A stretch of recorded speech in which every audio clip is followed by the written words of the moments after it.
Order. I ask everybody to rise, join me in reciting the Pledge of Allegiance. I pledge allegiance to the flag of the United States of America and to the republic for which it stands, one nation, under God, indivisible, with liberty and justice for all.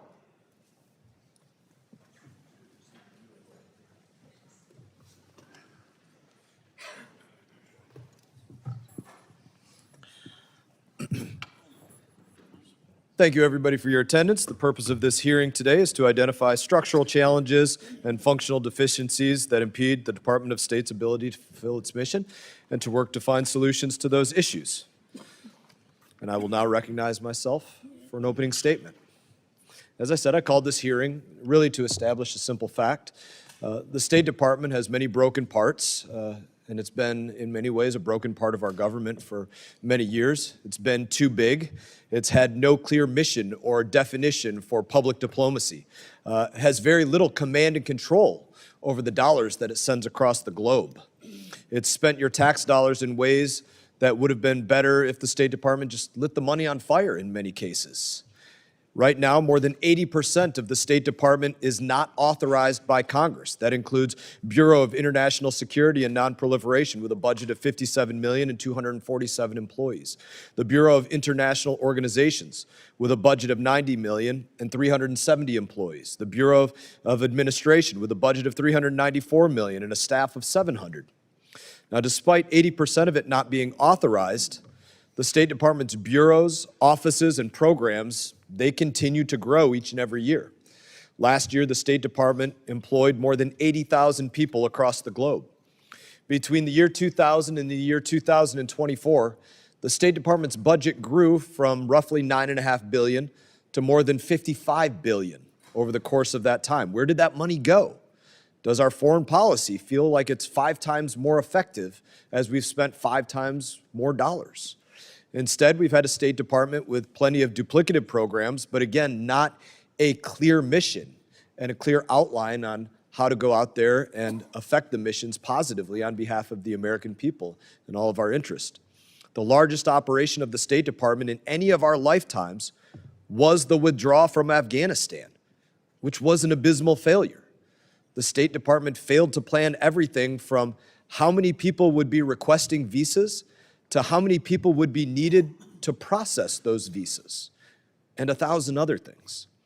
The State Department is too big, and it's also unaccountable because we've not conducted a comprehensive, standalone reauthorization since 2002.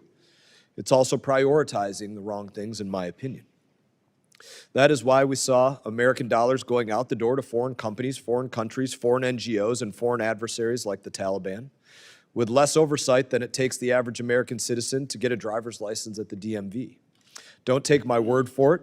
Listen to what the State Department's funded with your tax dollars, and many of you heard me give lists of hundreds and hundreds of items. I'll list just a couple. $14 million in cash vouchers for migrants at our southern border, $24,000 for a national spelling bee in Bosnia, $1.5 million to mobilize elderly, lesbian, transgender, non-binary, and intersex people to be involved in the Costa Rica political process. $20,000 for a drag show in Ecuador, $32,000 for an LGBTQ comic book in Peru. I would challenge anybody in here to refute that American tax dollars were not spent in this way. I don't see anybody refuting that. I have hundreds of more examples of these, if not thousands. We have proof that these things happened. We have the documents, we have the photos, we have the receipts. These things are too stupid for us to try and make up, really. But this is not about scoring political points with each of those, otherwise I'd give the full list. These programs were funded with American tax dollars because somewhere, some person down the line at the State Department thought that programs like that were actually public diplomacy. This spending was not life-saving. It didn't make American citizens visiting those countries safer or American businesses operating there more prosperous or a better partner. It didn't bring any of the countries in which the money was spent closer to America. In fact, many of these countries actively opposed what the State Department was actually doing. Yet State Department officials thought this was public diplomacy and exactly what America should be doing. Again, I personally disagree with that definition of public diplomacy, but we should have this debate. And we should figure out what American tax dollars should and should not be used for abroad. And that's what the debate about a State Department reauthorization is all about. That's what this hearing and a reauthorization process will accomplish. We need to restore command and control over the State Department so that you don't have USAID betraying its core mission by funding an $850,000 transgender job fair in Bangladesh or a $15 million in condoms to the Taliban. That did nothing to bolster America's national security. Even worse, the lack of accountability allows USAID to create a bloated industry where DC contractors profited off sky-high overhead costs while people most in need received very little compared to what those contractors received. Even USAID admitted that just 12% of its grants went directly to local organizations. This lack of accountability at USAID is exactly why the agency needed to be brought back under the control of the State Department. And this is an idea that was embraced by President Bill Clinton and President Joe Biden, and it's moved that we should make permanent in our reauthorization bill. The State Department has been broken. That has been true. But it's also our responsibility as the Foreign Affairs Committee to fix those issues permanently. Until now, the State Department has never shrunk. It's never downsized its budget or eliminated an office or an envoy. President Trump, Secretary Rubio, and DOJ are already making changes, and they're looking at us to be a partner in that process. And we look forward to seeing Secretary Rubio to speak to us about that later in the month, next month. The only way that we do this as authorizers in the U.S. House of Representatives is by conducting that first full, comprehensive State Department reauthorization again since 2002. I thank you all for your participation in this hearing. I thank our witnesses for their testimonies when they give them. I thank the ranking member and all of your members for their attendance today. And the ranking member Meeks, representative from New York, is now recognized for your opening statement. Thank you, Mr. Mass, Chairman Mass. And I want to say thank you to all of our witnesses for joining us here today. As a member of this committee, it is our duty to reauthorize the State Department regularly, just as Congress does with respect to the Department of Defense. As chairman of the 117th Congress, I made it a priority to pass the first State Department reauthorization in 18 years, doing so in a bipartisan way with then Ranking Member McCall. That's because both Democrats and Republicans believe that it was in the best interest of the American people and the U.S. national security for Congress to ensure our diplomatic and development professionals have all the tools that they need to succeed. And let me just say, I praise all of those professionals that work for the State Department, that work for USAID. They are individuals who are focused and dedicated their lives to the United States of America. They are of the top and most respected individuals. As we salute our military, we need to salute those that work for the State Department and USAID for their mission and the sacrifices that they make every day to their families and others for the benefit of those in the citizens of the United States of America. So, and I believe that both Democrats and Republicans believe it was in the best interest of the American people and national security for Congress to ensure our diplomatic and development professionals have all of the tools that they need to succeed. So while I appreciate that this hearing was called and agree with the need for Congress to regularly authorize the State Department, Mr. Chairman, I'm afraid this committee's actions, this Congress, have run counter to that goal. After all, how can we engage in a serious bipartisan conversation about strengthening the State Department and other agencies when Donald Trump, Elon Musk, and Secretary Rubio have eviscerated the very department and instruments of national security we're supposed to support, while not being called even once for a hearing before this committee? And while I appreciate the witnesses that we have here, and I know that we have proposed Secretary Rubio coming in on the 21st, we've not had any hearing with anyone from the agencies. And we appreciate the words that the chairman comes up with about all of his statistics. but the ones that should be before us should be people from the administration. And we have not had one. So you can't remodel a home after you burn it to the ground. And Congress's legislative role should not be to simply rubber stamp the arsonists at work. This is a profound moment, I believe, a moment of shame for the Republican Party, as its members sit silently while Secretary Rubio allows Elon Musk and his army of teenagers who have no foreign policy or even government experience or expertise to dismantle the very agencies that they have supported in the past. The United States Agency for International Development, the U.S. Agency for Global Media, the Millennium Challenge Corporation, just to name a few, have all been met with a hatchet job for no reason. Meanwhile, Secretary Rubio and many of my Republican colleagues who've in the past understood their value, if you talk to them in the past, they did, failed to speak up, or worse, contort themselves to justify the administration's actions. There is no greater demonstration of this incredible cowardice, in my opinion, than that of Secretary Rubio, who knows this is wrong.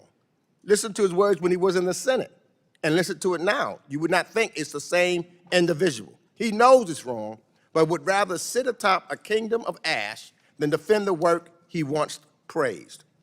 I had hoped that Secretary Rubio would at least try to protect the Department of USAID and their workforces who've dedicated their lives to serving the American people. Instead, he stood by while Musk and Morocco and Doge illegally gutted USAID, a statutory agency, and condemned millions of people around the world to disease, starvation, and death by slashing foreign assistance, forfeiting U.S. global leadership in the process. So, see, I'm out of time, and almost out of time, but I will just end this with this paragraph. The wanton destruction didn't end with USAID or Pete Morocco's exit. Most recently, Secretary Rubio gave this committee just 25 minutes before announcing a sweeping dismantling of our soft power tools in the name of state reauthorization. And with that, I yield back the balance of my time. Thank you, Ranking Member Meeks. Other members of the committee are reminding that opening statements may be submitted for the record. We are pleased to have a distinguished panel of witnesses before us today on this important topic. The Honorable James F. Jeffrey, retired career Foreign Service Officer at the U.S. Department of State. The Honorable David Hale, former Undersecretary for Political Affairs at the U.S. Department of State. And the Honorable Uzra Zeya, President and CEO of Human Rights First. This committee recognizes the importance of the issues before us, and we're grateful to have you all speak with us today. Your full statements will be made a part of the record, and I'll ask each of you to keep your spoken remarks to 5 minutes in order to allow time for members' questions. And I now recognize Ambassador Jeffrey for his opening statement.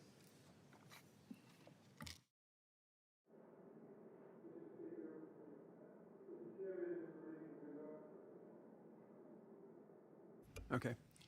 Mr. Chairman, Mr. Ranking Member, I appreciate deeply the opportunity to address this committee on such an important issue. To save state, we must prioritize national security objectives, consolidate state operations, and empower regional bureaus. I have submitted a statement for the record, which I will summarize now. Sir, could you maybe pull that microphone a little bit closer for everybody? How's that, sir? Much better. Thank you. Okay. But first, let me express my admiration for my former State Department colleagues who, as Representative Meeks noted, serve our country with the same dedication I saw with my soldiers 50 years ago. Unfortunately, their success is hampered by structural problems in the State Department, which has drifted over multiple administrations from its core mission, the relentless, rigorous pursuit of national interests. For example, Congress tasked state to develop strategic plans to be consistent with overall administration policy. Here is the framework chart for state's latest plan from 2022. By then, the Biden and earlier Trump administrations had made clear that great power competition was our most important objective. Yet the State Department plan has lead allies and partners to address shared challenges and competitors, prevent, deter, and resolve conflicts as only one of 19 objectives under 5 goals, listed as the 4th of 5 under the goal of global challenges. Obviously, Secretary Blinken and other secretaries devote almost all of their time to national security. But formal plans have consequences, and this mishmash of objectives dulls states' focus. Another example, the 2024 report by the Commission on the National Defense Strategy noted that, compared to DoD and the intelligence community, the State Department lacks a similar level of planning, joint operations, and shared undertaking of national security, end quote. To rectify this, state must more closely align its strategic plan to the current national security strategy, be established as a national security agency, and develop formal planning, institutions, doctrine, and training. The next problem is dispersion of diplomatic activities to other agencies. I applaud the return of USAID to its roots in the Department of State before the 1960s. I would add the Foreign Commercial Service and the military equipment programs under the NDAA Section 1209 that DoD now has. In contrast, I would transfer the visa mission to the Department of Homeland Security. States' geographic bureaus are the main operational arms of the Secretary. These bureaus, however, need major modifications to so function. Secretaries Christopher through Blinken, when confronted with a crisis, be it North Korea, Bosnia, Venezuela, Iraq, Syria, Iran, and more, assigned responsibility not to the Geographic Bureau and its Senate-confirmed Assistant Secretary, but to a senior, non-confirmed special envoy, reporting directly to the Secretary. I have been such an envoy 3 times, and I can attest this is a bad situation, but it keeps being repeated because it's the least bad approach, given the restraints with the regional bureaus. First, they must balance management of large organizations with their diplomacy mission, and that mission is spread between and blurred traditional state-to-state diplomacy and expectations for transformational nation building. One example is a human rights report required by Congress. This is for Bulgaria. It's 53 pages long. I did the first one in 1980. It was about 5 pages. Second, the bureaus have 8 layers between the desk officer for a given country and the secretary. When I was in the National Security Council, we had only 2 layers between such desk officers and the top. Third, bureaus' country responsibilities should be aligned with DoD's combatant commands. Fourth, even after the state reorganization just announced, the geographic bureaus are overwhelmed by 10 global or special activities bureaus and 5 offices overseen by 3 undersecretaries and a new assistant czar. That element of the State Department needs further downsizing and structural changes to curtail its interference with geographic bureaus, diplomatic missions, and their communications to department leaders. Personnel is policy, and much of the blur and baggage within state flows from confusion about the roles of Foreign Service officers as manager or global change officer or diplomat. Finally, whatever one administration changes by executive order, the next can reverse, and thus congressional action for reform is imperative. Thank you, sir. Thank you, Ambassador Jeffrey. I now recognize Ambassador Hale for his opening statement. Thank you very much, Mr. Chairman. Thank you, Ranking Member Meeks and the rest of the committee for the opportunity to be with you. I've retired after 4 decades as a Foreign Service officer at the State Department, so I really do welcome the opportunity to share my experiences and do what we can to improve the situation I think, Mr. Chairman, you have aptly described. I strongly support the idea of restoring the proper order of relationships between Congress and the State Department and the administration in terms of the authorization process and the bill. And I also strongly support the idea of revising and reforming the organizational and structural issues at the State Department. I would underscore, though, that these kinds of reforms can only be as good as the leaders and staff who are assigned to undertake them at the State Department. So I would urge you, after you're done with the business before the committee of the authorization bill, to not get distracted and to be persistent in making sure that state follows up and that they have the leadership and the resources and the mindset and the training that are needed in order to do whatever the authorization bill and the reorganization of the department demands of them. And that includes taking a very deep look at the way in which we hire, train, promote, and separate our staff, and making sure that the services, the civil service and the foreign service, have the skills to meet the emerging and future needs that are identified in those reorganization charts. And I look at the latest, don't know if it's an accurate one, but the reorganization chart that was leaked recently or released recently from the State Department, and it's got offices there that I warmly welcome in terms of emerging problems, science and technology, economics. But I would ask you to turn to the Foreign Service Institute and make sure that we're actually training people that can do those jobs. Because in my experience, we are falling short in that area. I would also look forward, of course, to discussing, based on my own experience, how we can do a better job in all of the topics that you raise.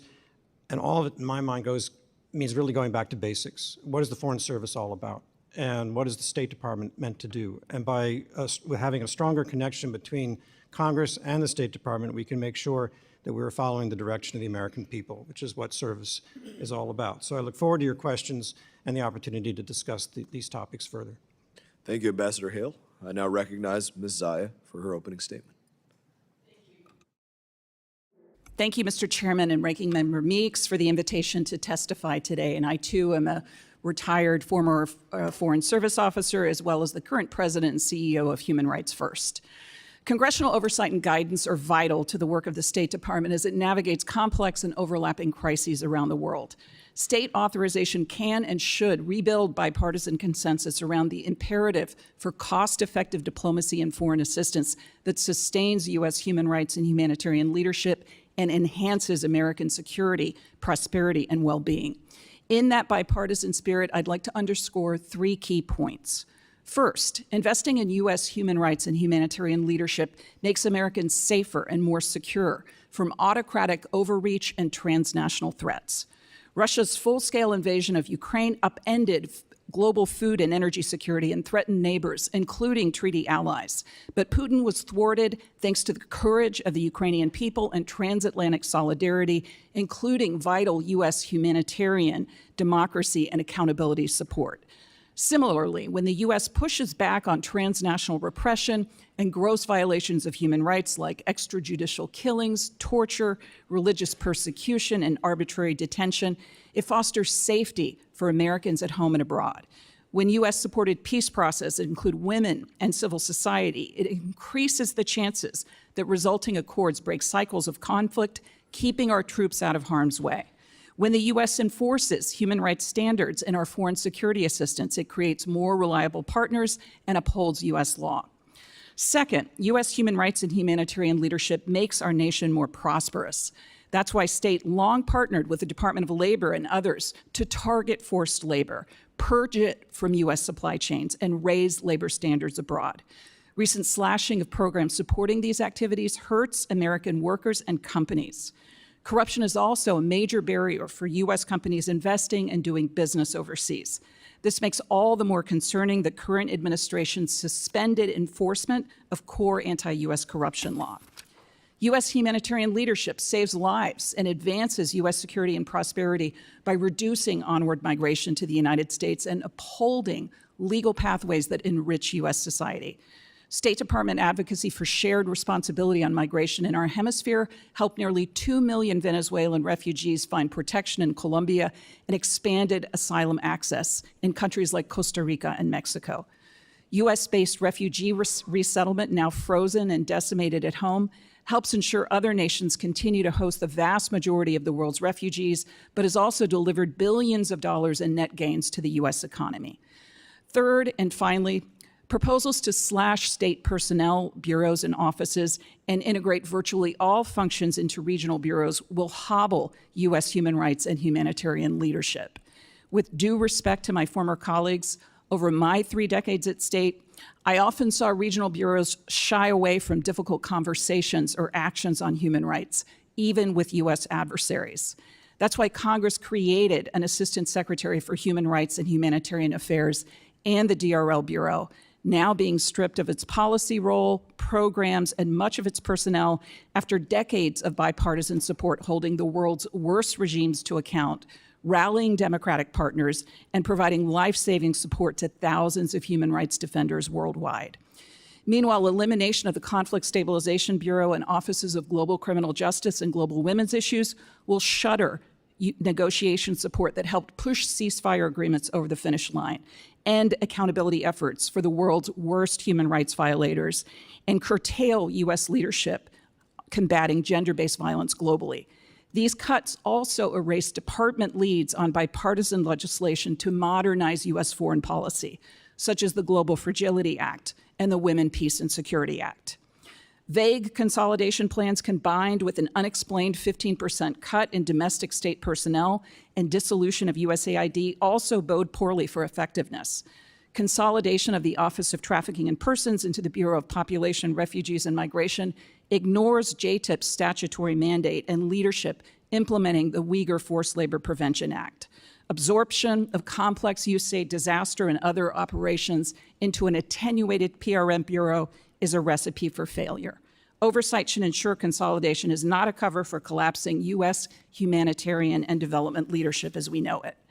I would urge you to raise the concerns I've shared today with the current administration before its plan becomes a fait accompli, and I also encourage you to seek the views of subject matter experts and international civil society leaders. They will remember if the United States was on their side.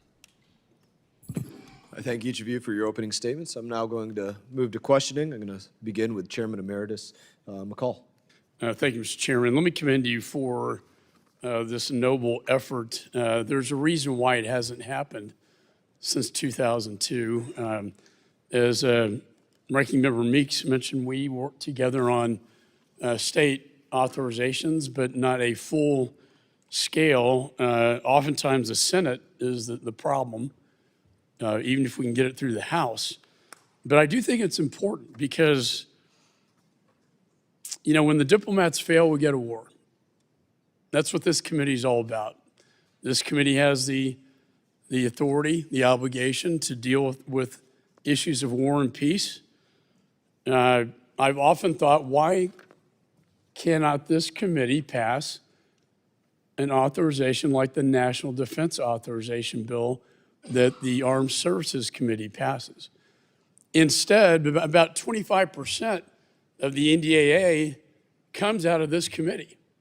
So we use that vehicle to pass our authorizations. But if we fail to authorize, then we do abdicate our Article 1 responsibilities, and we also don't have the proper capabilities to do the oversight that's necessary.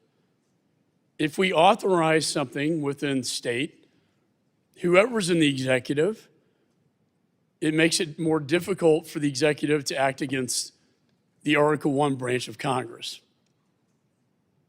no matter whether that's a Democrat or Republican administration. And it is the Congress acting under its constitutional responsibilities.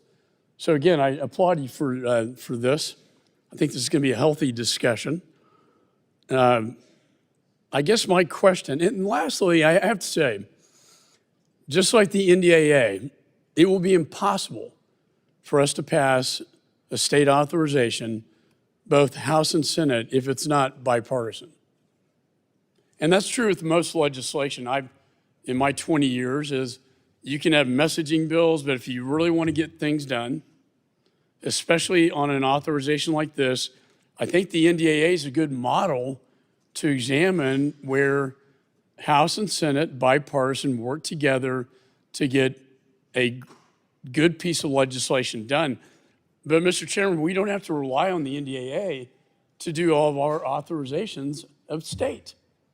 And that's what has happened since 2002, and it is a difficult process. And I want to ask all three of you, in the limited time, what are the long-term risks to our U.S. global leadership if Congress continues to operate without a regular reauthorization of the State Department? I'll start, Congressman. Without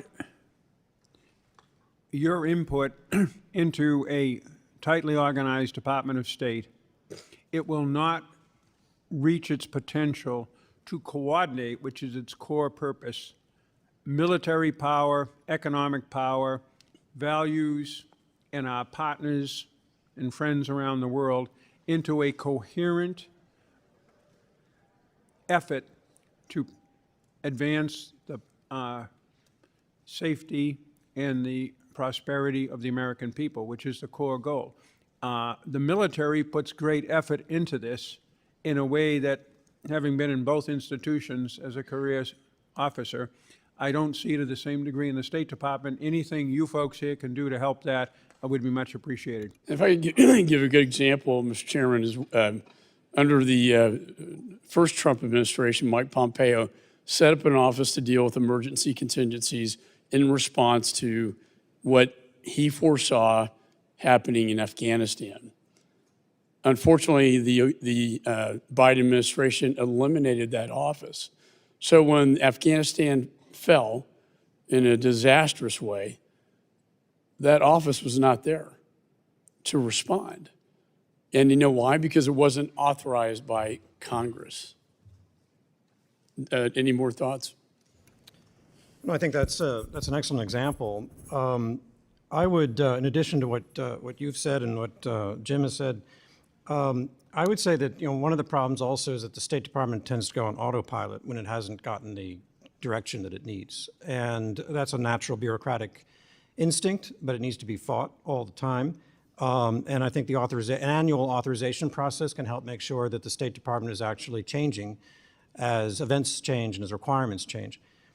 I think the more fundamental thing in my mind is that the longer the State Department goes without an authorization bill, the more detached it is from the will of the American people. And so we need to make sure that Congress is playing its role to wake us up and hold us accountable. I'm no longer, when I say us, it's no longer me, but I mean the organization I was part of for my entire adult life, and responsive, and that we have an opportunity also to tell our story as to why we want to do things a certain way, and have that debate with the authorizers and appropriators. My time's expired with the excellent point about the will of the American people. Otherwise, it's acting in an autocratic way without the will of the American people. I yield back. Thank you. Now recognize Ranking Member Meeks. Thank you. And I actually don't disagree with almost anything that Mr. McCall has said. In fact, that's a big concern of mine, because what we've seen before us is not reform. It's abandoning decades of bipartisan support for centering human rights and democracy in our foreign policy, without consultation, without engagement, and without any regard for Congress's constitutional role as a co-equal branch of government. To this day, Secretary Rubio refuses to follow the law and consult with Congress, and we have no reason to believe that will change. In the weeks ahead, we fully expect him to endorse the next chapter of Project 2025, which will closing hundreds of critical offices and potentially dozens of overseas posts, gutting the department's workforce, and slashing the budget, all of which will leave America weaker and more isolated. In fact, China and Russia will continue to celebrate, as they've done so almost every day since January 20th.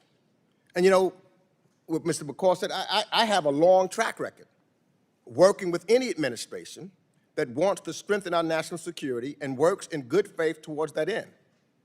But obviously, this is not business as usual. Donald Trump has taken a wrecking ball to our foreign policy, treated our allies as adversaries and our adversaries as allies, threatening to invade some of those allies, and launched a trade war that is hurting our economy and our constituents. So I would love more than anything to have a good faith effort to reauthorize the State Department, and I would welcome discussions to that end. But you know what? The State Department officials came to brief staff earlier this week, only after but it was after their reorganization had been set into motion.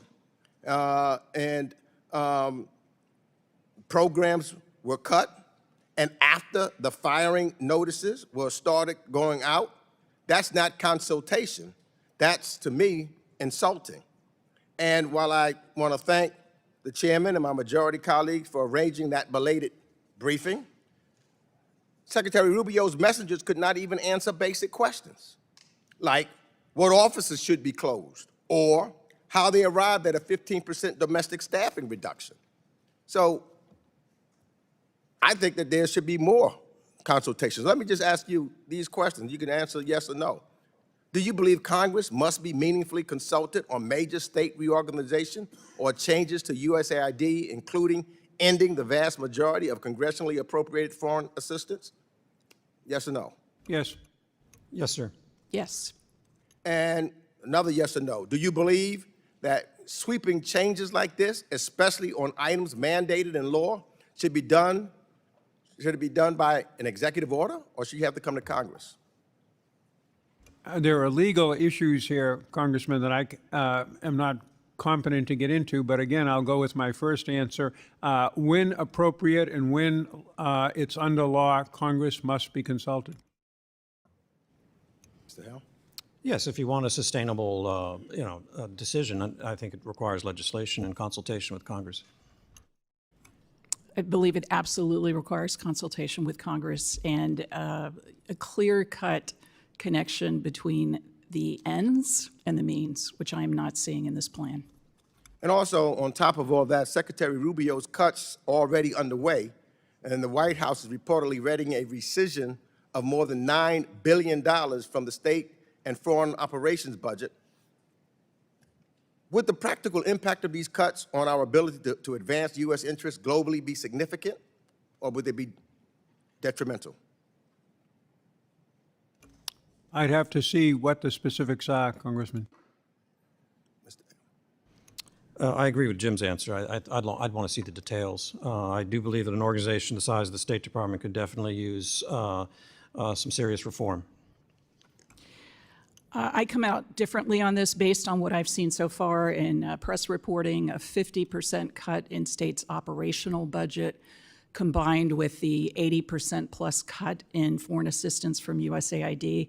I think this has devastating consequences with respect to our own security and prosperity and our ability to project leadership. I would just note that the PRC is already filling that gap. That's my next And we are question. seeing China increase its diplomatic spending. I've seen by over 8% for 2025, over 6% last year. And so again, to what end are we retreating from the field when our greatest geopolitical challenger is doubling down?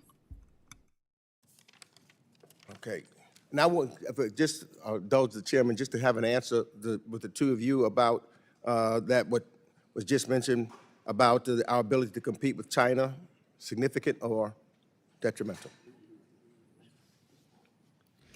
I'll draw on an article in The Economist from March, and The Economist, as I think you all know, is a very internationalist, globalist, engagement-oriented platform. The death of foreign aid. It says that 3/4 of all foreign aid is in development, economic, political assistance, and it basically says there is very little evidence that this produces any results, and goes on to say the idea that aid buys soft power is unconvincing too. Now, anything in print can be challenged, but I would have to say my own experience on the ground, beyond humanitarian assistance, which is critical, beyond security assistance, equally critical, all of the things we're doing to try to change societies, whether to compete with the Chinese or push back on the Russians, I haven't seen a whole lot of success, and I've been responsible for some of the largest ones, Congressman. Thank you. I'll just draw one chapter of my experience in Pakistan as ambassador there. I inherited, the Kerry Lugar-Berman aid pipeline, which, frankly, in hindsight, I think, was an experiment that proved to not have really succeeded in achieving foreign policy goals. There are some good things that were done with it, but for the most part, the Pakistanis didn't want the assistance. They blocked a lot of it, and I don't think that if you had a objective measurement that it really changed either the growth of violent extremism in that part of the world or the cooperation of the Pakistani authorities to U.S. policy. In contrast, the Chinese were spending $50 to $60 billion in Belt and Road Initiative programs in Pakistan at the same time.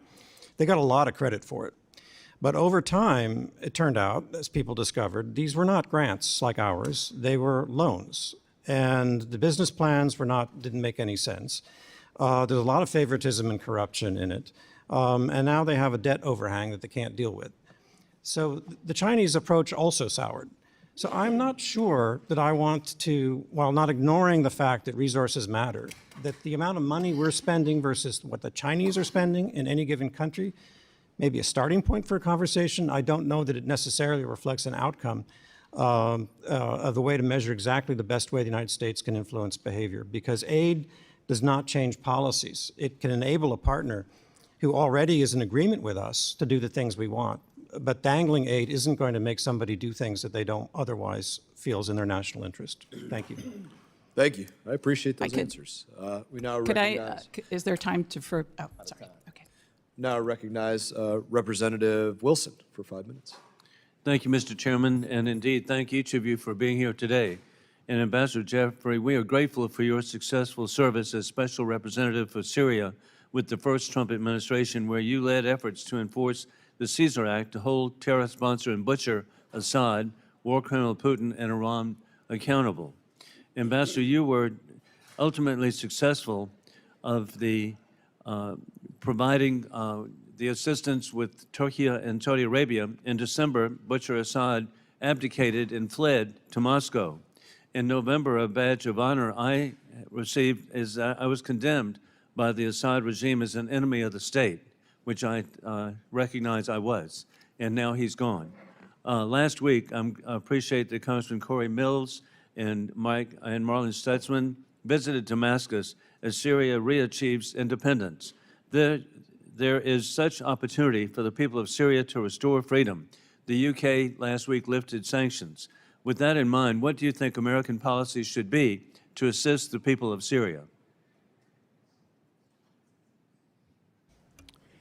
I gather that you're looking at me, Congressman. Yes. First of all, it was the Syrian people who overthrew Assad. What we had was effective policy done by several administrations with the full support of Congress, working together with partners and allies that enabled the Syrian people to take that step. So I think it's a good example of what we're all trying to strive for today.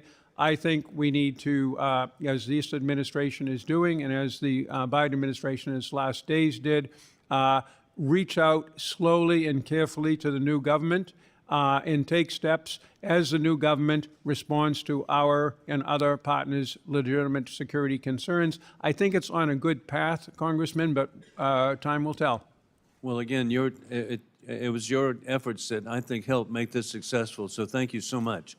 And indeed, Secretary Ambassador Hale, allies purchasing American defense products are experiencing undue delays in delivery for products that they've already paid for. For example, Taiwan had bought so much capability to defend themselves, but for years it's been held up. And then going through the foreign military sales process, in some cases the delays have been so significant that allies and partners are forced to look elsewhere. Thankfully, Congressman and Chairman Mike McCall and now Chairman Brian Mast are champions for reform, assisted by Ranking Member Greg Meeks. And Secretary, what changes do you believe should be made to streamline the process? I wouldn't assert that I have any great authority or, ideas on that. I support the idea of streamlining it. Certainly, I share your concern about the delays that we've witnessed over time. I had to deal with this myself in Lebanon when I was ambassador there. They were dealing with a tremendous ISIS threat, and we wanted to rapidly provide assistance to the Lebanese authorities, and we were able to do that. It took a lot of hard work by an embassy, frankly, our defense attaché, myself, and the teams back here, so it can be done. But if you have ways in which you think we were able to streamline this while making sure that, of course, the money is not diverted into areas that are inappropriate or corrupt, by all means, we should do that. Once we know we have a policy, it shouldn't be hard to figure out what we're going to do after that. Well, hey, I want to thank you. You indicated ambassadorships in Islamabad and Beirut. My goodness, you really are selected for interesting places. But on a positive note, there has been change in Lebanon too. And so what can we do to work together, hopefully in the spirit of Syria, with Lebanon? Well, I was also ambassador in Jordan, so that was the garden spot for me. But yeah, on Lebanon, we have an opportunity that is rare in life. There is change underway. No one would have dreamt a year and a half ago that we would be able to deal with what we're dealing with here. The worst thing we could do is abandon the Lebanese to themselves. They still need help. The central government is very weak. The moderates there, their families and people have been assassinated by Hezbollah over time. It's hard for them.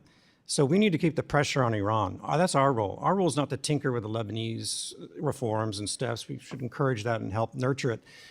But what America can do is make sure that whatever else we're doing with Iran, we continue to hold them accountable for the support of Hezbollah and make sure that they know that we demand the disarmament of Hezbollah. And indeed, the Trump administration, its maximum pressure on the head of the snake, the octopus, and Tehran should be on notice that for the people of Iran, we're for them. Thank you. I yield back. Thank you, Representative Wilson. We now recognize Representative Jacobs. Thank you, Mr. Chairman, and thank you to our witnesses for being here. I'm actually really glad we're convening this hearing today. I'll be honest, when I worked at the State Department, I was incredibly frustrated with the longtime career diplomats who were very resistant to change. And I think that mentality has contributed to the department's ineffectiveness over the years. I think reform is absolutely needed in the State Department. In fact, I passed bipartisan legislation to help address risk aversion and the bunker mentality at our embassies, and other reforms to how we do security assistance, how we do foreign assistance. So that's why I am so disappointed that this reorganization effort has become a partisan exercise marred by chaos and without regard to the law. Between the leaked proposal we've seen to slash the department's budget in half, the commitments to cut staff by 15%, despite the department now having to take on what is left of USAID programming, and reports that the department will significantly downsize its diplomatic presence abroad, taken together, I actually don't think these reforms will lead to a more effective State Department, which is what we really want. The reality is, we do need to think more strategically about what our national security priorities and interests are in a multipolar world. But Chairman Mast, I just fundamentally disagree with you that human rights and our values aren't part of that, because I think our power is derived from our ability to build international coalitions. And to do that, we need to address our values and build our coalitions around that. So first, I want to focus on an area of ongoing reform that I think we can learn from.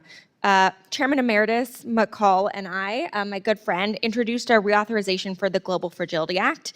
This focuses on important reforms for how we get to align policy and programs, more robust monitoring and evaluation. But Secretary Rubio's reorganization proposal would shut down the Conflict and Stabilization Operations Bureau, which I actually worked at, which is leading the implementation. And look, we can have a separate debate on the best way to house the kind of conflict expertise in the department. We led a GAO review of CSO under the Biden administration. But Secretary Zeya, as Undersecretary of J, you oversaw the work of CSO and the Global Fragility Act. Can you discuss the importance of maintaining the Global Fragility Act team, led by an assistant secretary as required by law, to actually implement GFA and meet its statutory obligations?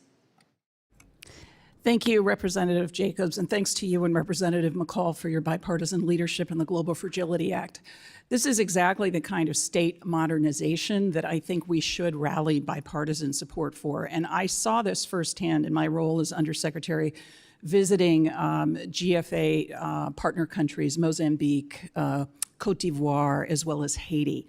And what I saw on the ground was a shift away from open-ended assistance commitments, where implementation is defined as spending money, and really focusing on measuring results, evidence-based approaches, and course corrections.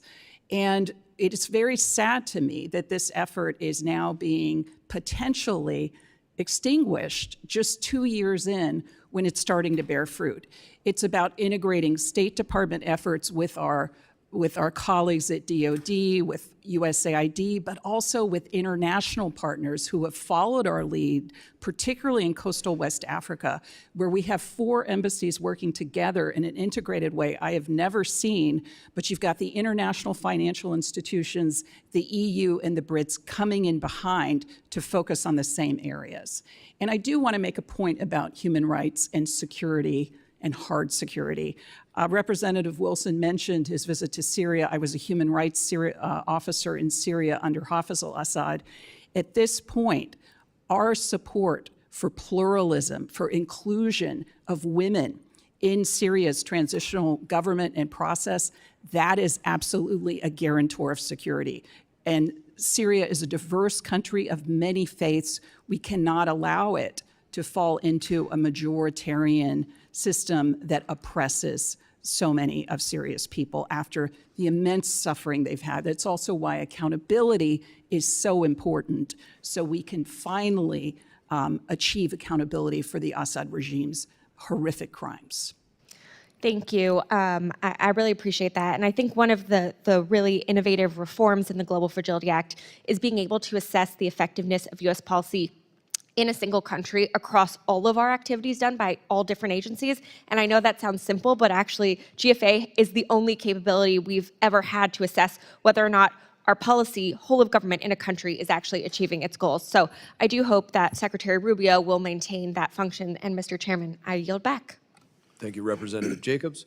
We now recognize Representative Smith from New Jersey. Thank you very much, Mr. Chairman. Thanks for calling this important hearing, and welcome to our very distinguished panel. I am the prime author of the Bipartisan Trafficking Victims Protection Act of 2000, and among some of its provisions, there are dozens of mutually reinforcing provisions. We established a tier system, tier 1, tier 2, tier 3. Tier 3 for the most egregious violators not doing anything or complicit in human trafficking within their country in the areas of prevention, prosecution, and protection. I've been very concerned, and I've held dozens of hearings over the years with both administrations, all administrations, and we keep getting from the tip office, ambassador at large, and from people in the tip office how there's almost like a hand-to-hand combat when certain nations are put on tier 3, and many of our bureau chiefs, especially the assistant secretaries for the region, argue and don't do it. There are other equities that we need to be concerned about, and my argument has always been, get it right. What you do on the sanctions piece, which is prescribed in the law as well, prescribed I should say, is purely up to the administration. But getting it right on the facts, it should be non-negotiable. And yet the most egregious example there was during the Obama administration when Reuters broke the story that there were more than a dozen nations that got artificially inflated grades because of other issues. So I had 2 hearings on that. And you know, said, don't do that. You sell out the victims.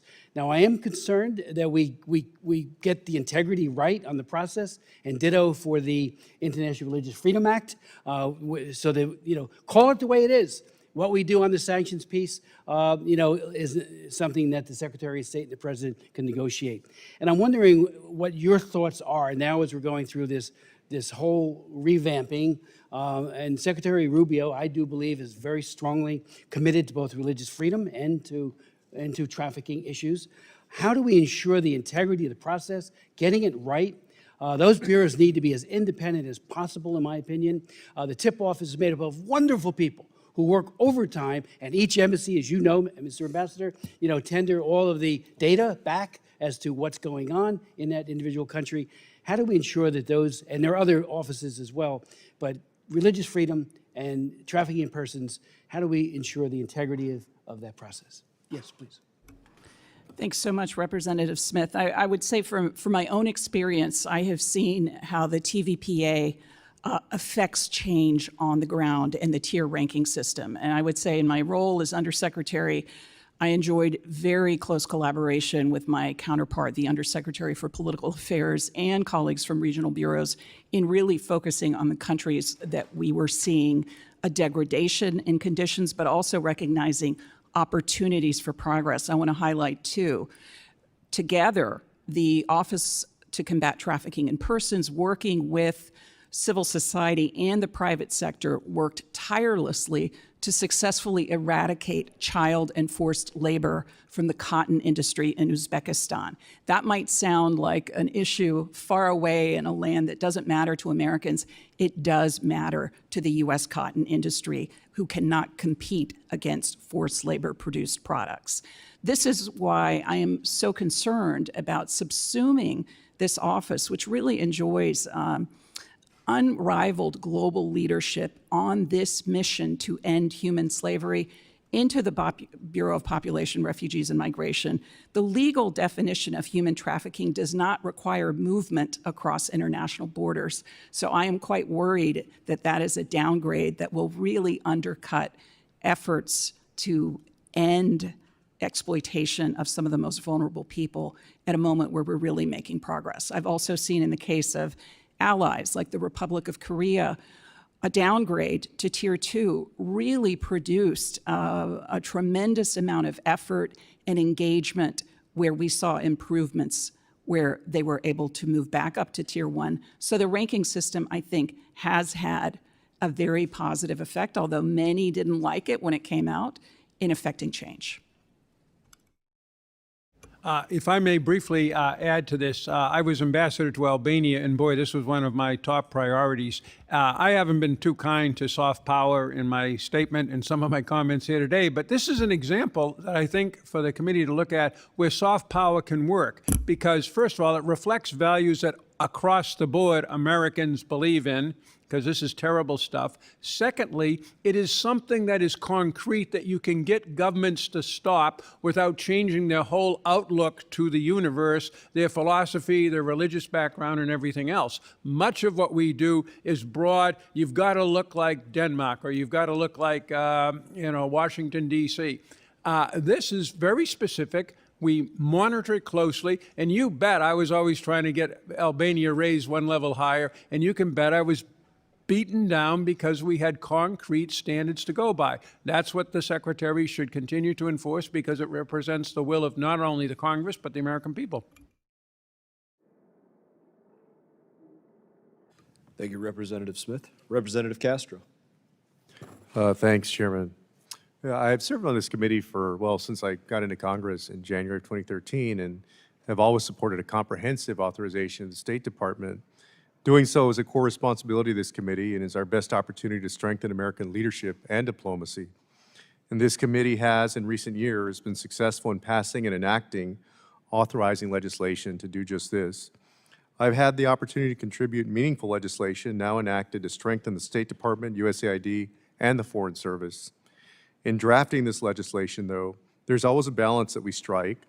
The language must be specific enough to set direction of the department, but flexible enough for our diplomats and foreign assistance professionals to implement the laws in an ever-changing international landscape. This has, for decades, been a careful balance built on trust and good faith between each Congress and each administration. Unfortunately, the Trump administration has abused this relationship and dynamic. The Congress has, for decades, authorized specific programs and agencies. USAID, the Inter-American Foundation, the U.S. African Development Foundation, the United States Institute of Peace, the Millennium Challenge Corporation. Bipartisan laws have established each of these agencies and their programs. Laws continue to direct funding for these agencies and their programs. In each of these cases, the administration has directed the agencies to reduce operations to, quote, minimum required by statute, essentially closing the agencies down. They have abused the flexibility afforded by the law to essentially terminate these programs. An authorization to do something without a requirement that it specifically be done is being interpreted as permission to ignore congressional intent and refuse to undertake the activity. In the current environment, if the Congress wants a law to be enacted, it seems the language must be very specific and bind the hands of our diplomats so that they have no flexibility. So I wanted to ask Ambassadors Jeffrey and Hale, how effective do you think our diplomats would be if the laws provide the department little to no flexibility because the Congress cannot trust the President of the United States to faithfully execute the laws of the United States? The Secretary of State and his or her subordinates need a considerable amount of flexibility to carry out the intent of Congress. I don't want to get into what is, in the middle of a very partisan and hot debate. What I would say is it's very important that Congress not just authorize an activity or an agency, but state what the goals are in general terms. We can then operate in terms of what the military calls troops to task to figure out how to do that, what the procedures are, what kind of people we need. But general guidance in some detail is always good to know which direction you're going. And again, the trafficking in people, it was very clear that Congress wanted us to put an end to this. And we've done a pretty good job. Ambassador? Yeah, no, I would agree very much. And I would also, underscore to state the obvious, that, the world changes. Foreign policy needs to be nimble and adroit and able to respond to emerging problems that we didn't anticipate. Maybe we should have, maybe we shouldn't have, but we didn't. And we need to be able to have a consultation with you all here on the Hill about those emerging and changing threats and opportunities as well, and make sure that we have the flexibility we need, but also we're connected to you. And it's not just a matter of when you have your confirmation hearing or when you're called up for a very formal event, but the ongoing consultations with members and staff. Sure. Well, USAID, the Inter-American Foundation, the U.S. African Development Foundation, the United States Institute of Peace, and the Millennium Challenge Corporation have all been established by law and have existing valid authorizations. Yet the administration has moved to eliminate all of these entities.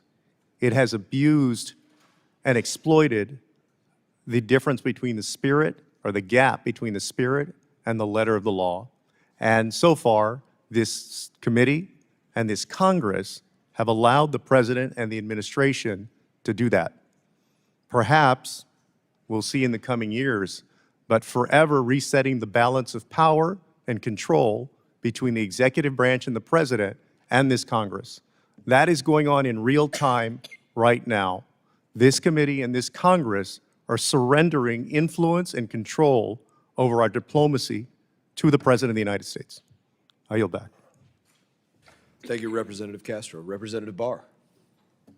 Thank you, Mr. Chairman, for this very important hearing. And far from ceding Congress's authority to the executive branch, this entire exercise is about Congress reclaiming its important role in authorizing and reauthorizing the State Department.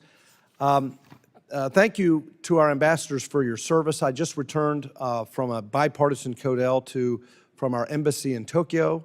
I thanked our incredible Foreign Service personnel there in that spectacular embassy there and thanked them for their service. And I think our Foreign Service personnel who are forward deployed in embassies and missions across the globe and who do a great job representing our country and our values overseas, they deserve a reauthorized State Department that reforms in some cases the department, that in some cases economizes the department, rethinks and reimagines and modernizes the department, strengthens and in some cases refocuses the department. I think our Foreign Service personnel and our diplomats deserve that. And that's what this entire opportunity presents. I'd like to take my time to clear the air on some negative press that this administration has received for this much-needed reorganization of the State Department. Critics have argued that cuts and reviews undermine American soft power and damage alliances with our allies. But our own Secretary of State and other senior officials have said that's not true.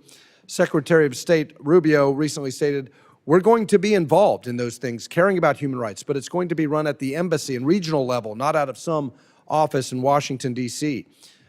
Speaking on the America First trade agenda, Secretary Bessent said, "America First does not mean America alone. To the contrary, it's a call for deeper collaboration and mutual respect among trade partners." Tammy Bruce, spokesperson for the State Department on reorganizing U.S. aid, said that don't mistake a change for indicating that something is gone. It was never about us abandoning our commitment to funding of any kind, but it's going to look different, and now it will. It will actually be going to be within a functional framework. Secretary Rubio said about diplomacy in the Middle East, this is not a president that's looking to start wars. He's a president that's looking to stop the Houthis and prevent them. That's why we've been focused on Ukraine, and that's why we're having talks with Iranians. We're committed to achieving a peaceful outcome that's acceptable to everyone. We want to achieve a peaceful resolution and not resort to anything else. Ambassador Jeffrey, do you see the need for consolidation and more streamlined processes at the State Department and more focus? And how could it be actually beneficial to advancing American foreign policy? Yes, I do. I think, first of all, it's important that whatever this or any administration does, it reflects a general thrust of policy that we can be sure the next administration, regardless of Republican or Democratic, will follow. When we deal with countries and they say yes to something we're asking, they're making an investment, just like people do in the stock market, and they're investing in an assumption that there'll be returns on this. It's somewhat transactional, and thus predictability and consistency are important. So anything that streamlines the organization and makes it more efficient will help. Again, the devil is in the details on what you throw overboard, but there's a lot of stuff that needs to continue. Again, focus on the operating elements of the Department of State. Those are the geographic bureaus. Those are the people who, even though they're only assistant secretaries, they spend much more time with the Secretary of State than most other people in the building, and they're his or her operating arms. They're very important to empower. Well, I do think that refocusing and reorganizing really could enhance morale among our diplomats and give them additional mission and purpose. One final question about China. In this new era of great power competition, where should the State Department focus its efforts with respect to competition with the PRC? And should we think seriously about some of our diplomatic efforts that actually push would-be partners into the arms of China, like our the previous administration's efforts to push against a domestic law in Uganda that actually encouraged China to build a Belt and Road project there? Well, I was involved when I was undersecretary in a major reorganization effort to confront the problem that we faced in China, because the organization, while the Washington consensus, as they say, had shifted and recognized the problem, the bureaucracy had not. And so we took the positions that were liberated out of Baghdad, Basra, and Kabul as circumstances changed there, and assigned them to the China team. A lot of people wanted them to be sent to China, and I was one of those arguing, and successfully so, against too much of that. Instead, we needed those resources and those people, which are our main resource at the State Department, to be on the front lines where we were dealing with the invidious Chinese influence, and that included international organizations, as well as different countries in the world, and you mentioned one of them. And so we did I think, a pretty impressive exercise in gathering data to understand exactly what the nature of the Chinese threat was in every country in the world, both business, security, public diplomacy, all the different categories of influence, and decide where were the countries where, frankly, it was too far gone, that resources were wasted there. Where were the countries where there was still competition, and where was the competition needed? And then to make sure that our country teams in each of those places had the resources and the strategy to deal with it, because how you deal with China and Thailand is going to be different than how you deal with it in El Salvador. And then to proselytize with our people to make sure they understood that whatever you were doing before, now China was at the top of your list. And I think we made great inroads. Well, I have great respect for our diplomats, and that's exactly why I support this reauthorization process to continue to strengthen the department. I yield back. I now recognize Representative Titus. Thank you. Well, while we're hearing about devastating cuts that are coming from the other side of the aisle, I'd like to talk about maybe some productive ways that we could enhance the mission through the State Department. One of those, I believe, is establishing a diplomatic reserve corps. That's an initiative that I believe would make the State Department more agile and better able to respond to crises around the world and more quickly. And I'm going to be introducing a bill that establishes such a corps. Ambassador Jeffrey, you've been a career ambassador in Iraq and Turkey. You mentioned Albania. You've been a deputy national security advisor. Would you speak to the advantages of having such a reserve corps? I think they're extraordinary. I've seen how it works with the military. It's what kept us afloat in several conflicts, rotating people in and out.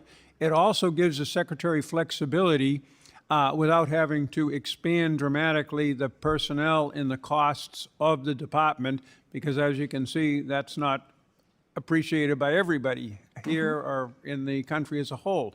A reserve corps would be much cheaper and in some respects more flexible because these are people who are ready to go on an instant's notice. In many cases, we've tried variants of this on an experimental basis before, and I think it proved its worth. So I would strongly support that because there will be surges. We're going to be involved in the kind of thing we did in Iraq and Afghanistan. Sooner or later, one way or the other, we have been through the history of the Foreign Service and the U.S. government.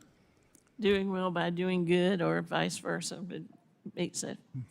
Well, thank you. I'm glad to hear you say that, and I hope my colleagues will pay attention to that it meets some of their goals of being more efficient and also serving the mission.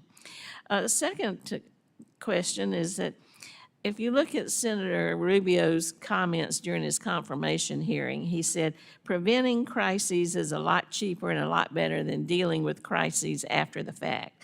Now, I happen to agree with that, but when I look at the State Department reorganization, I see that the Bureau of Conflict and Stabilization Operations has disappeared.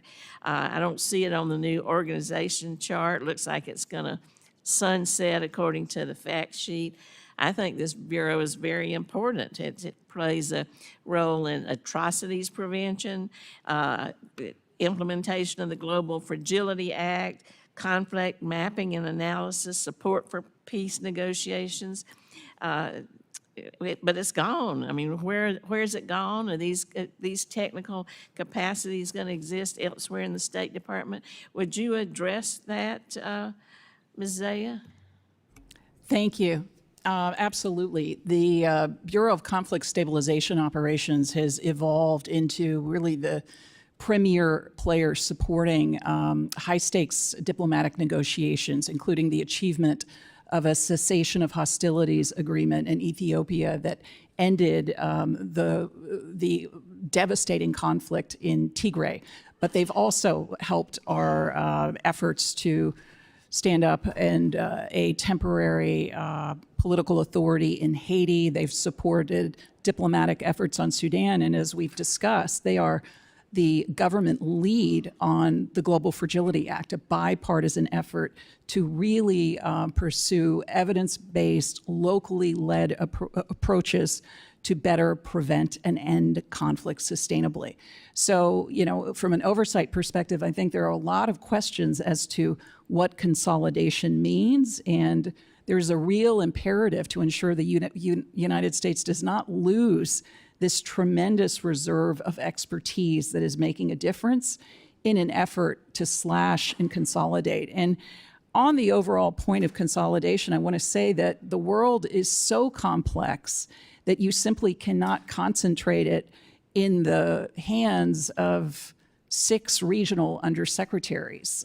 The functional bureaus of the Department of State are absolutely operational and strategic. One of the ones that I oversaw, the Bureau of International Narcotics and Law Enforcement, stood up a coalition of more than 160 countries to fight the scourge of illicit synthetic drugs and fentanyl.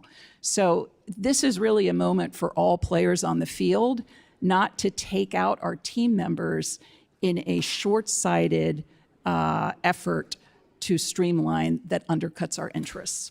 Thank you very much. I yield back. The chair now recognizes Representative Jackson from Texas. Thank you, Madam Chair. Thank you to our witnesses for being here today. Appreciate your time. For over 20 years, Congress has failed to properly reauthorize the State Department, which has allowed the federal bureaucracy to circumvent congressional oversight. If Biden's State Department proved anything to us, it's that these bloated agencies must be kept in check, or federal bureaucrats will act on their own whims, independent of the needs of the American people. Thankfully, President Trump and Secretary Rubio have already taken decisive action to restructure the Department of State to better align with our foreign policy objectives and put citizens of the United States first. Both sides of the aisle have argued that foreign service performance evaluation and promotion processes lack objectivity and transparency. The issue is largely due to the previous administration's obsession with DEI, where former Secretary of State Blinken released a 5-year diversity, equity, inclusion, and accessibility strategic plan to, quote, ensure that the Department of State is a leader in the government-wide efforts to advance DEIA goals for federal workforce. Fortunately, President Trump and Secretary Rubio are working to ensure that all Foreign Service recruitment, hiring, promotion, and retention decisions are based on the individual's merit and merit alone. Ambassador Hale, what can this committee do to ensure that Foreign Service personnel education and promotion processes are based on merit even after the Trump administration is completed? Well, I think this is a core concern. We're a meritocracy. The Foreign Service is largely based on, staffing is largely based on a Foreign Service exam that is competitive. And we are pledged to the concept of up or out. In my experience, however, in my career, there was a lot of up, but there wasn't much out. And my data undoubtedly is old, but when I was in office, the data generally was about 0.5 to 1.5% of the Foreign Service each year was separated basically for non-performance. I suspect that there were probably more people than that who were not meeting the standards that objectively would be required. But part of the problem was that the promotion process produces a list where the bottom third or the lower performing staff. But then the next number you come into is how many positions do we have to fill? So the cut goes deeper than the cutoff mark for people who are really not performing by any objective standard. So we retain people who frankly really aren't capable, which is where streamlining can become very important. So you not only look at the people, but also look at positions and make sure that positions we have are really things we need to be doing. I personally don't get all that caught up in the reorganization charts. I'm not saying they're not important, but what is important is filling those boxes with people who can do the job. I mean, A, filling them, which we've seen as a problem in some administrations, and then B, making sure, as I said at the beginning, that they actually have the skill set needed and are held accountable to their performance, and that they understand the mindset of the Foreign Service should be that we are not policymakers. We are there to provide our expertise and knowledge and advice.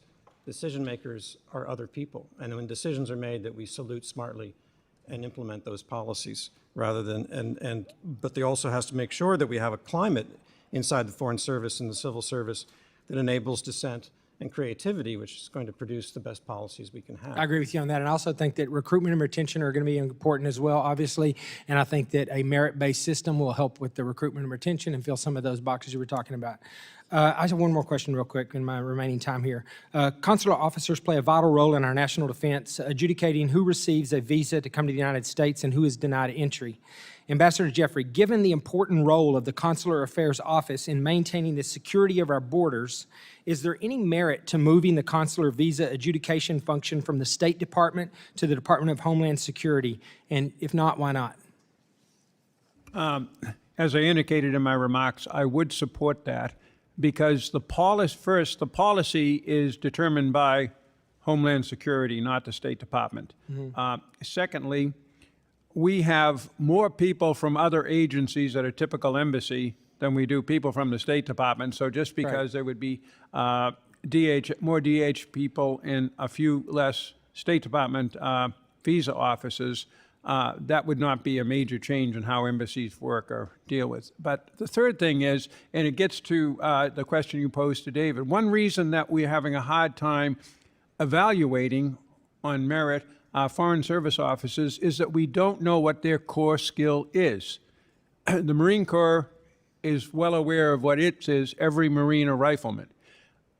Ours should be every Foreign Service officer a diplomat. But over the years, the accumulation of administrative functions has led to us thinking our people are managers. Now, management is fine. I've got a master's in business administration, but the core skill is diplomacy. And the visa function, unlike taking care of Americans abroad, which is a core consular diplomatic function, the visa function is a managerial function. It almost never involves dealing with the host government. We keep the host governments out of it, just like they keep, we don't have any say as a government in Germany or other countries letting Americans travel there. So I think that it would be cleaner and it would streamline how we look at ourselves if that function were to go. Thank you, Ambassador. I appreciate your input, and I yield back. Thank you. Thank you. I now recognize Representative Dean for 5 minutes. I thank you, Chairwoman, and I thank Ranking Member Meeks for organizing this hearing today. And I thank you, Ambassadors and Secretary, for your years of service and, of course, for your expertise that you're offering us today. As we review what has been a very chaotic time, lots of people are confused. And I have to admit, whether I'm speaking to folks from USAID here in the United States or abroad, or I'm speaking to folks from State Department here or abroad, having just come back from Denmark, Ukraine, Jordan, Israel with Ranking Member Meeks, folks are confused. And I want to lift up the people who have worked for USAID, many of them dismissed with zero notice, not even able to take their own belongings, their own personal photos of their work, dismissed with such utter disregard. And now what is going on with the Department of State. I want to lift up the people who have worked in the Department of State. I am utterly impressed to a person with their dedication to diplomacy, to service to this country, and the same for USAID. So, unfortunately, since his return to office in January, President Trump has chosen to attempt to overpower foreign partners rather than engage in strategic diplomacy. His administration claims their policies will bring safety, security, and prosperity, many of the points that you brought up, Madam Secretary, to America. But all that I've seen thus far is a reeling economy, weakened relationships with our allies, and emboldened adversaries. The cornerstone of U.S. foreign policy and approach to foreign aid has always been the 3D approach: defense, diplomacy, development. Unfortunately, we have seen a Secretary of Defense, for example, who repeatedly compromises national security to no account. Shuttering of USAID under this administration, an agency that saves millions of lives and builds goodwill for America, builds our own national security. And now this drastic set of proposals and rapid changes to the State Department, which, as you said, Madam Secretary, will hobble diplomatic strength and create a void that our adversaries are obviously taking a close look at and probably enjoying. Like USAID, as I said, State Department is filled with some of the most knowledgeable in foreign affairs, national security, and humanitarian work. It honors expertise and takes years to cultivate. And yet Secretary Rubio, and it's baffling to me, does not advocate for the very department he's tasked to lead. I don't understand that. Proposing further personnel and budget cuts that will exacerbate and damage, and DOGE has already done great damage. Maybe I'll start with you, Madam Secretary. You pointed out so succinctly the 3 points in your testimony and in your written testimony as well. Do you think that what we're seeing here with the cuts to the State Department has followed a critical analysis of where we could be streamlining, where we do have duplication of efforts, where we have talented people that we need to make sure stay there or grow there? Have we gone through that process, and did I just miss it? Thank you, Representative Dean. I have seen no sign of such a process or even a strategy. And I do so appreciate your words commending the sacrifices and the commitment of former USAID colleagues as well as former state colleagues. I just want to share 2 quick stories about USAID's impact and who they are up against. I was in Kyiv last October, where USAID literally is keeping the lights and the heat on. The night before my arrival, 150 drones rained down on Kyiv. They were Iranian provided, part of this axis, including Iran, the DPRK, China also supporting Russia's continued illegal aggression against Ukraine. They tried unsuccessfully to destroy Ukraine's electric infrastructure, and it was USAID experts working in partnership with the Ukrainian government who were able to literally keep the population from freezing to death. That's one sign of their impact. A second is on I mentioned fentanyl and counter narcotics efforts that are, fentanyl is the leading cause of death for Americans between the ages of 18 and 49. People may not realize that USAID, working in partnership with the State Department, is literally clawing back rural territories formerly under the control of Clan del Golfo. And it isn't one siloed approach. It isn't just security. It is security and development. And it is human-centered security that meets the needs of the population and does not leave them to be preyed upon by the narcos and some of the world's worst criminal organizations. I thank you very much, because that is a passion of mine. Opioid addiction has touched my family. I have a son in recovery, 12 years in recovery, and the fentanyl crisis that is stealing, at this point, 87,000 lives a year is something that we must pay attention to. And I have to admit, the president has talked about caring about fentanyl.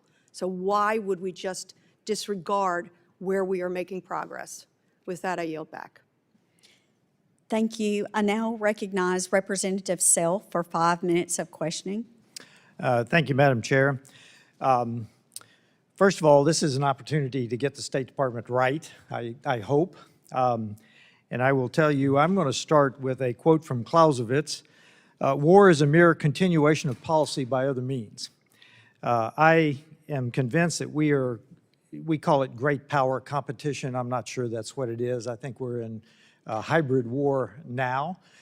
You may remember just a couple of days ago in Spain, Portugal, and southern part of France, there was an outage. Siemens Security now says that it was a cyber attack. It was on the SCADA equipment, and it caused cascading failure across 2 countries and part of another. I want to pick up on something that Chairman Emeritus McCall said, because in your written statement, Ambassador Jeffrey, you talked about the DoD combatant commands need to be aligned with the bureaus.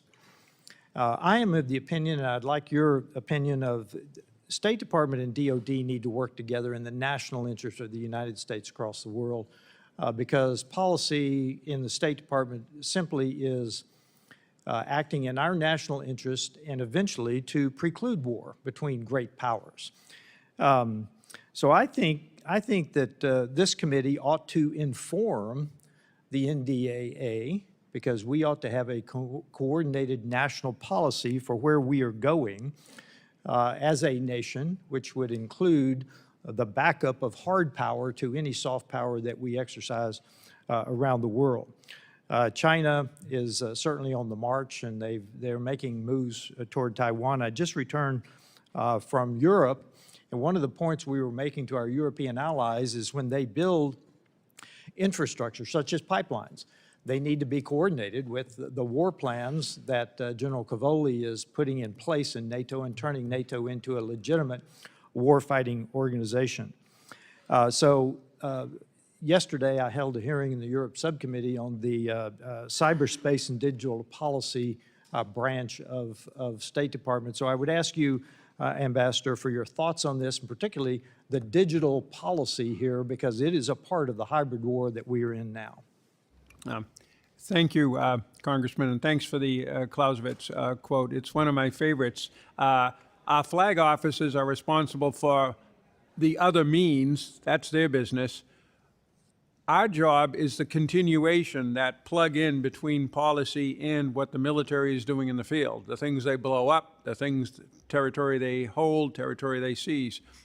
And I found the military is very willing to listen to diplomats in the State Department. But the procedures, be it on the digital account, be it on emerging technologies, be it on new threats, the channels have to be clear-cut.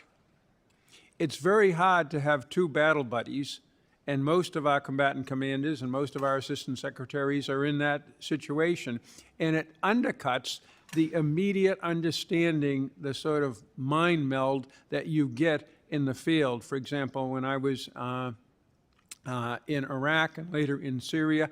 I had a 3 or 4-star military counterpart in only one, and those officers only had one. It was me. And it worked very, very well. So I do think that that's important. In terms of the new threats, again, we bring the civilian side, which is often very important on these emerging military technologies, again, cyber, digital, all of that stuff. We can bring that to the table, and we can reinforce what the military is doing. Very good. So for the two ambassadors, where would you put cyberspace and digital policy? You Start mean with you, Ambassador. organizationally in the State Organizationally, Department? where would you put it? I think it's really hard, actually. You can have pros and cons for any of the conceivable ideas that I've seen. There was a movement to put it under P, where I served. I didn't think that was a particularly wise idea, partly because I knew I didn't have the skill set, frankly, as undersecretary to really grapple with the cyber threat. It was beyond my experience zone. So I think the first thing, not to skip your answer, I'll come back to it, but the first thing is to make sure we actually have people who can handle it, you know, who have the background. We are diplomats, as Jim said, first and foremost, but we also have to have the technical competence to deal with the subject matter at hand. And I don't believe we've been training people to deal with the cyber threat.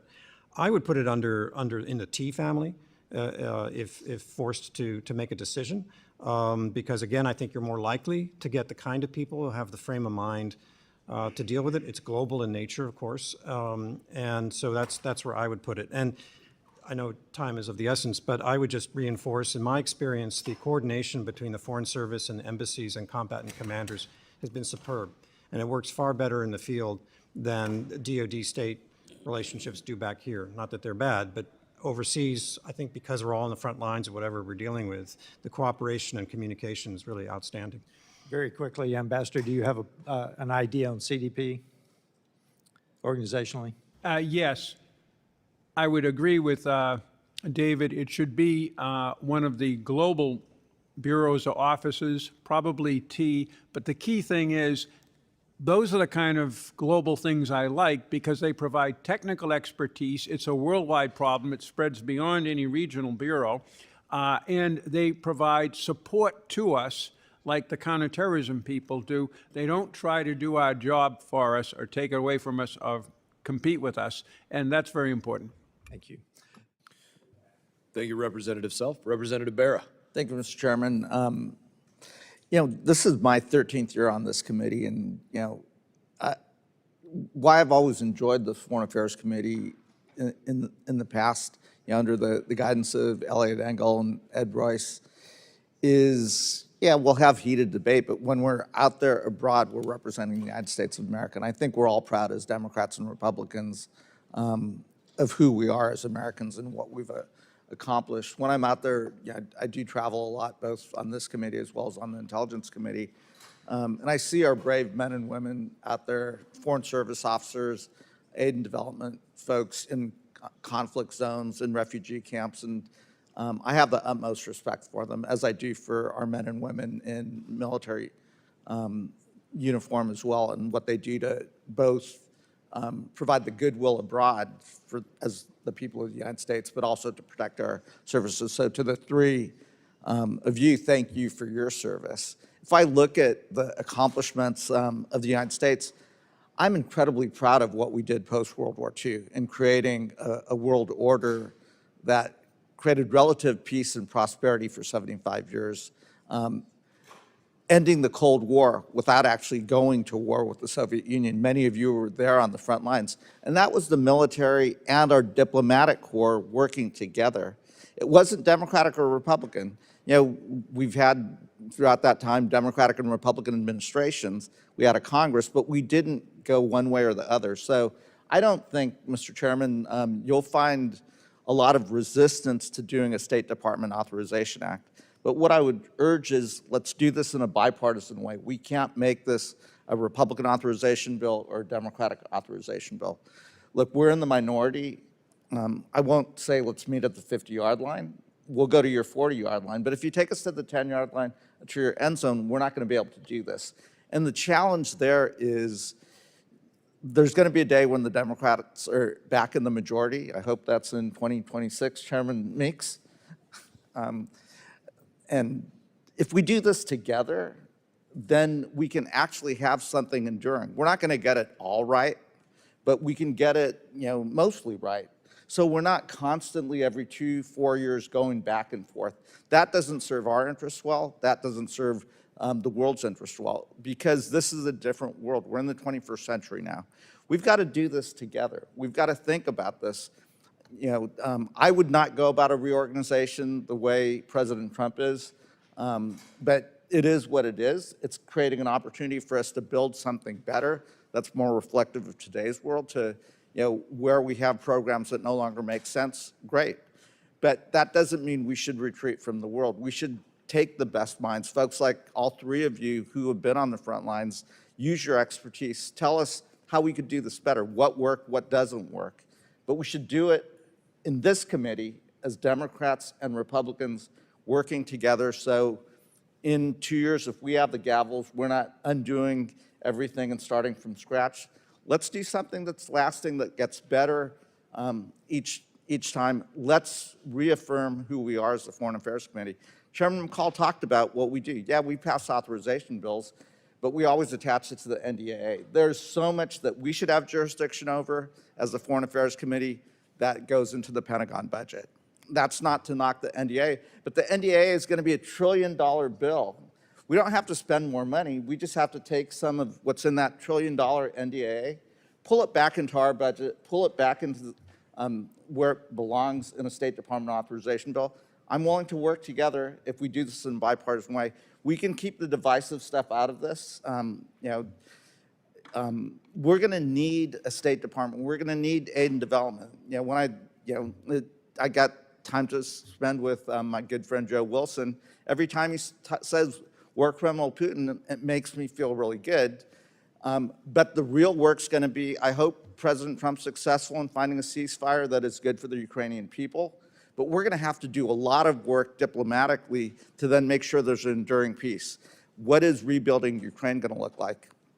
When Joe Wilson talks about the butcher Assad, the Syrian people have a real opportunity here, but it is going to take diplomats. It is going to take Democrats, Republicans, a strong diplomatic development corps to give them the best chance at success and peace. So again, I'm not going to ask you questions. Thank you for your service. Thank you for all those foreign service officers. But there's a real opportunity in this disruption. It's not how I would do it, but if we work together as Democrats and Republicans, meet at the 40-yard line, we're going to like some things, we're not going to like some things, but we do this together in this committee, I think we can have a lasting State Department. Thank you, Representative Barrett. And I'll just comment on your comments as well to say, this State Department reauthorization, from building this process in the committee from the ground up, has been about really looking at where this process has been done at this pedantic drumbeat, looking at armed services and saying, how did they get that accomplished every single, Congress? How did they get that done? And make it an expectations that there's not appropriations for armed services without the authorization of armed services going on. Certainly if they can do it with a budget 10 times the size of what our budget is, then we should certainly have the ability to do that with the scope of that for what we have to deal with in terms of programming there. Every member, Republican, Democrat, will have that opportunity to submit their ideas, to a portal for this, to say, this is what I want in a reauthorization. This is what I want to prioritize and deprioritize. And so 100% member-driven process, and the process to build out doing this, what is our focus in doing this, has been to literally hire on staff from armed services because they have that muscle memory of doing that NDAA year after year after year, that we want to say, hey, we need to create that muscle memory of doing that here on foreign affairs year after year after year, Congress after Congress. So your point has reflected on now and has been reflected on in the past. So I thank you for your comments. Representative Kim, you are recognized. Thank you, Chairman Mast, and I also want to thank Ranking Member Mix for holding today's hearing, and thank you to our witnesses for joining us today. As it's been stated, in 20 years, we have opportunity to, work on reauthorizing the State Department. So as my colleague and Ranking Member on the subcommittee that we both serve on, I agree with him that we need to work together and find a bipartisan reforms that will continue to strengthen our U.S. leadership on the world stage, and also make sure that U.S. is remaining the partner of choice, in the world stage with our allies and partners who depend on our leadership. The State Department over time has struggled to find its purpose, and its most important authorities and functions have been absorbed by other agencies. This is especially true when it comes to the economic statecraft. In 2012, President Obama proposed the consolidation of 6 agencies, including USTR, Commerce, and others, to bring coherence to our economic statecraft portfolio, but that effort failed to materialize. So I want to ask you, Mr. Hale, is bringing USTR back into the Department of State as it was before 1961, is that a good idea? Why or why not? I definitely believe that there is a need for greater integration and coordination of our international economic policies and resources and agencies. I'm not wedded to any specific proposal on doing that. You would be a better judge of me, of the reality that there are important domestic political factors in play here that that would have to be weighed.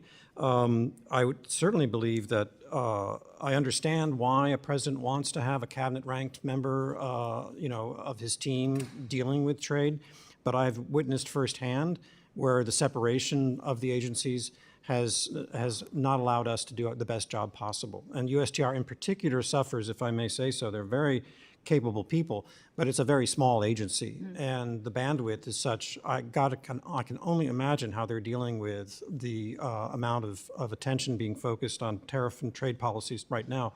So I would encourage not just thinking about what our embassies can do to better integrate, but how the State Department can incorporate some of these. And third, there's been a lot of tinkering with the National Economic Council and having like a NSC equivalent to deal with national economic and international strategies. I haven't seen it really work the way the NSC works, where it's a really functioning, demand-driven organization where the president's leadership is clearly understood by everyone involved. That could be improved. Thank you. In 1979, the Foreign Commercial Service and Foreign Agriculture Service were pulled out of the State Department, weakening our ability to advocate for American business overseas. So, Mr. Jeffries, should FCS and FAS be brought back into the department? Absolutely, Congresswoman. One of the core jobs of any embassy team led by the ambassador is to promote American business, not just big ticket items such as military sales, commercial aircraft, energy projects, although those are always at the top of the agenda, but any kind of American business, American farming initiative in a country not only should, but usually does get the support of the ambassador and his or her team. Thus, they should be under the.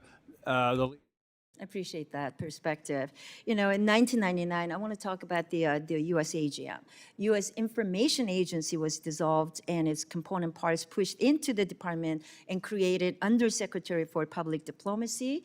And so international broadcasting elements like Radio Free Asia, Radio Free Europe, Radio Free Liberty, and Voice of America, they were all merged into Broadcasting Board of Governors, and BBG and its successor organization, the U.S. AGM, that we're talking about today, were notoriously dysfunctional and desperately needed reform. That is a widely accepted as fact. So should these organizations be put under the State Department's umbrella or be reconstituted as federal grantees? Mr. Hale, can you answer that? Well, in my mind, they're foreign policy tools, so they're best led by the foreign policy agency, the primary agency, which is the State Department. I would also, though, question, in my background in the Middle East, the big question was the introduction after 9/11 of the Middle East broadcasting enterprise.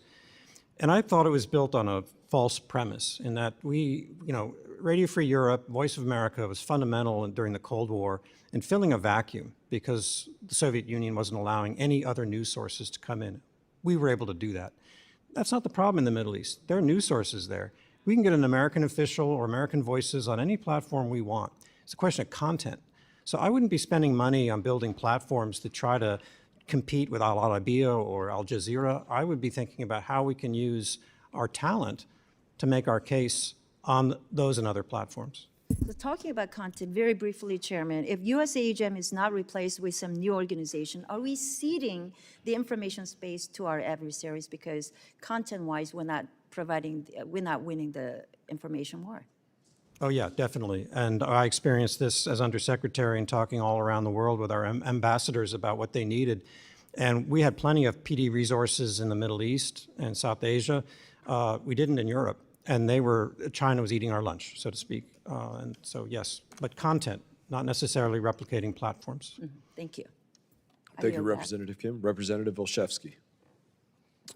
Thank you very much, Mr. Chairman. I want to thank you, Chairman Mast, and the Ranking Member Meeks for convening this hearing. Thank you to all of our witnesses. Appreciate my colleagues' flexibility, this committee's flexibility as I bounce between here and a markup today. I also want to just say I really much look forward to engaging with Secretary Rubio. Mr. Chairman, thank you for your help in facilitating that in the weeks ahead. As I've said many times before, this administration has the right, maybe even the obligation, to explore reforms and to ensure policies that align with its foreign policy goals. However, I do question some of the administration's recent actions in advancement of these objectives.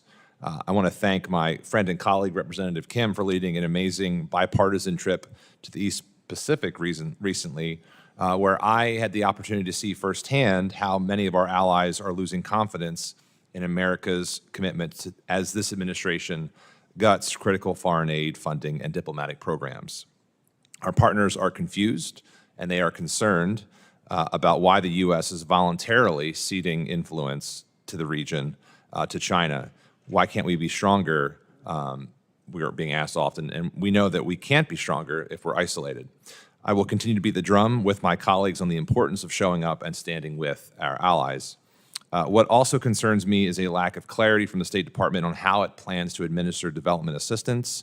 We know that humanitarian programs are critical to strengthening stability in developing countries, but as the first Trump administration's own Journey to Self-Reliance framework recognized, lasting stability requires also addressing root causes, including weak governance, infrastructure gaps, and economic exclusion. Discarding the very long-term development tools needed to prevent recurring crises and creating durable markets for U.S. goods is short-sighted, in my opinion. It fails to provide countries with the support they need to transition off of U.S. assistance, a goal I think we all share. That being said, without development programs, partner countries will be unable to take on the kinds of projects that the DFC aims to finance alongside the U.S. private sector. Countries cannot simply transition from receiving humanitarian assistance to absorbing large-scale private sector investments. There must be a middle phase that builds capacity, provides technical assistance, and grows economies. I'll start with you, Undersecretary Zeya. Can you talk a little bit about why development assistance is such an integral part of U.S. foreign assistance, and how can we use state authorization to protect programs that drive long-term sustainable growth around the world? Thank you, Congressman. I absolutely agree with you that we cannot neglect that middle phase and make the choice of just security and humanitarian assistance. What is development assistance? It is addressing the root causes of instability, which can threaten our own national security and prosperity. It is supporting health systems that have put us on the cusp of eliminating HIV/AIDS as a global scourge, and all of those gains are at risk of loss given some of the chaotic cuts that have been executed. But it's also about accountable governance, responsive governance. If you look at the migration challenge in this hemisphere, the toxic governance in Venezuela and Nicaragua and Cuba has resulted in unprecedented out-migration. We simply cannot afford to not care about the human rights situations in our own hemisphere and elsewhere. And look at who is cheering the removal of USAID from the field. Our biggest adversaries, Tehran, Beijing, Moscow. That should tell you something about the impact of these efforts, and that this is not something to simply discard entirely because of objections to a handful of particular programs.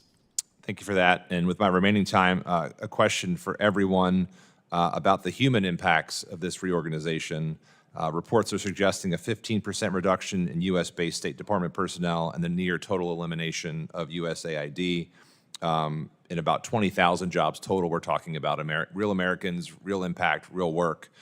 This question, again, is for everyone. Does the State Department have the expertise and staff to take on these USAID foreign assistance functions, programming, implementation, and oversight?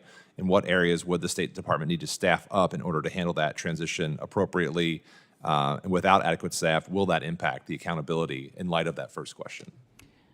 I mean, the quick answer is no across the board. And whether it's disaster response, where I think we saw a disastrous outcome with respect to the earthquake in Burma, where, you know, our team on the ground was fired and leaving a vacuum for the PRC and others to come in.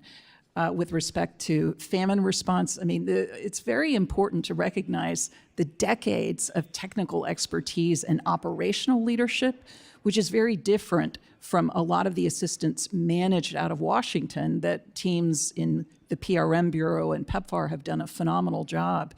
But it doesn't add up to terminate the people with that expertise with no hope or no clear path to be reintegrated into a new entity.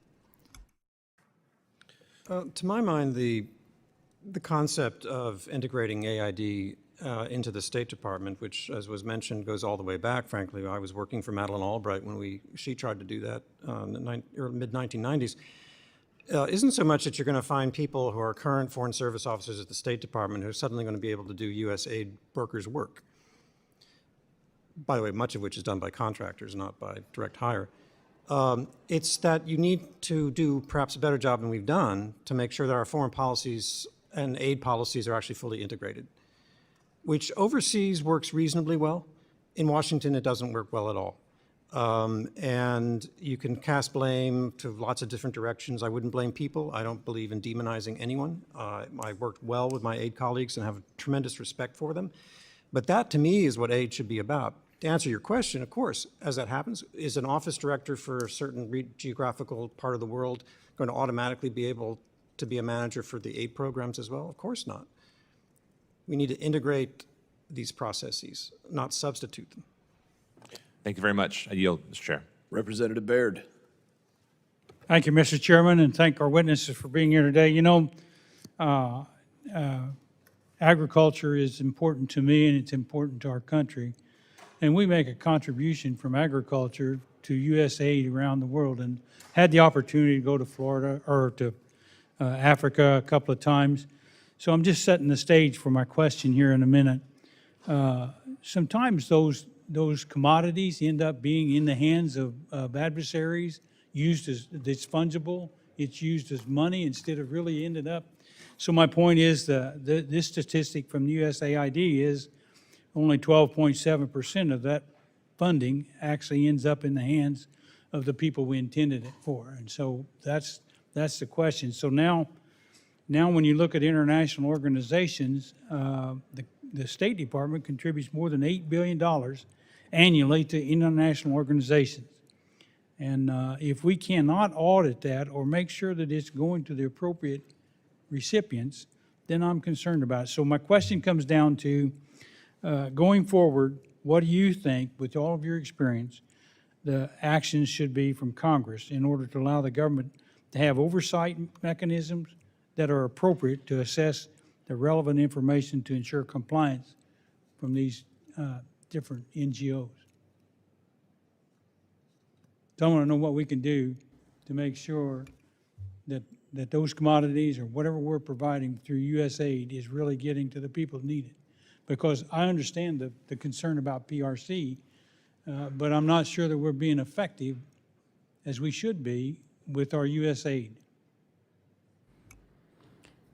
If I might jump in, Congressman, I would say this is why it's so critical to resource that oversight. And, you know, the dismissal of inspectors general at multiple agencies, including USAID, I think that was a setback. But certainly we have to make absolutely sure that all of that taxpayer-funded assistance is reaching its intended recipient. I think the 12% was with respect to local partners who are, the first recipient of this U.S. largesse. But I think you're absolutely right. But we have to, in this challenge funding environment, still have the manpower, the people who can ensure the money is well spent.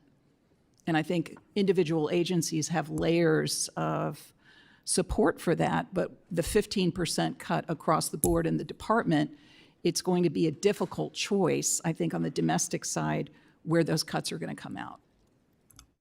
I would just say that in my experience, most recently with Syria, the USAID watched closely on diversion and who it was going to, and that's to be applauded. That is absolutely necessary. And whatever the organization is, it is important that those functions, under whatever hat, and the people who know how to do that continue to carry out those functions.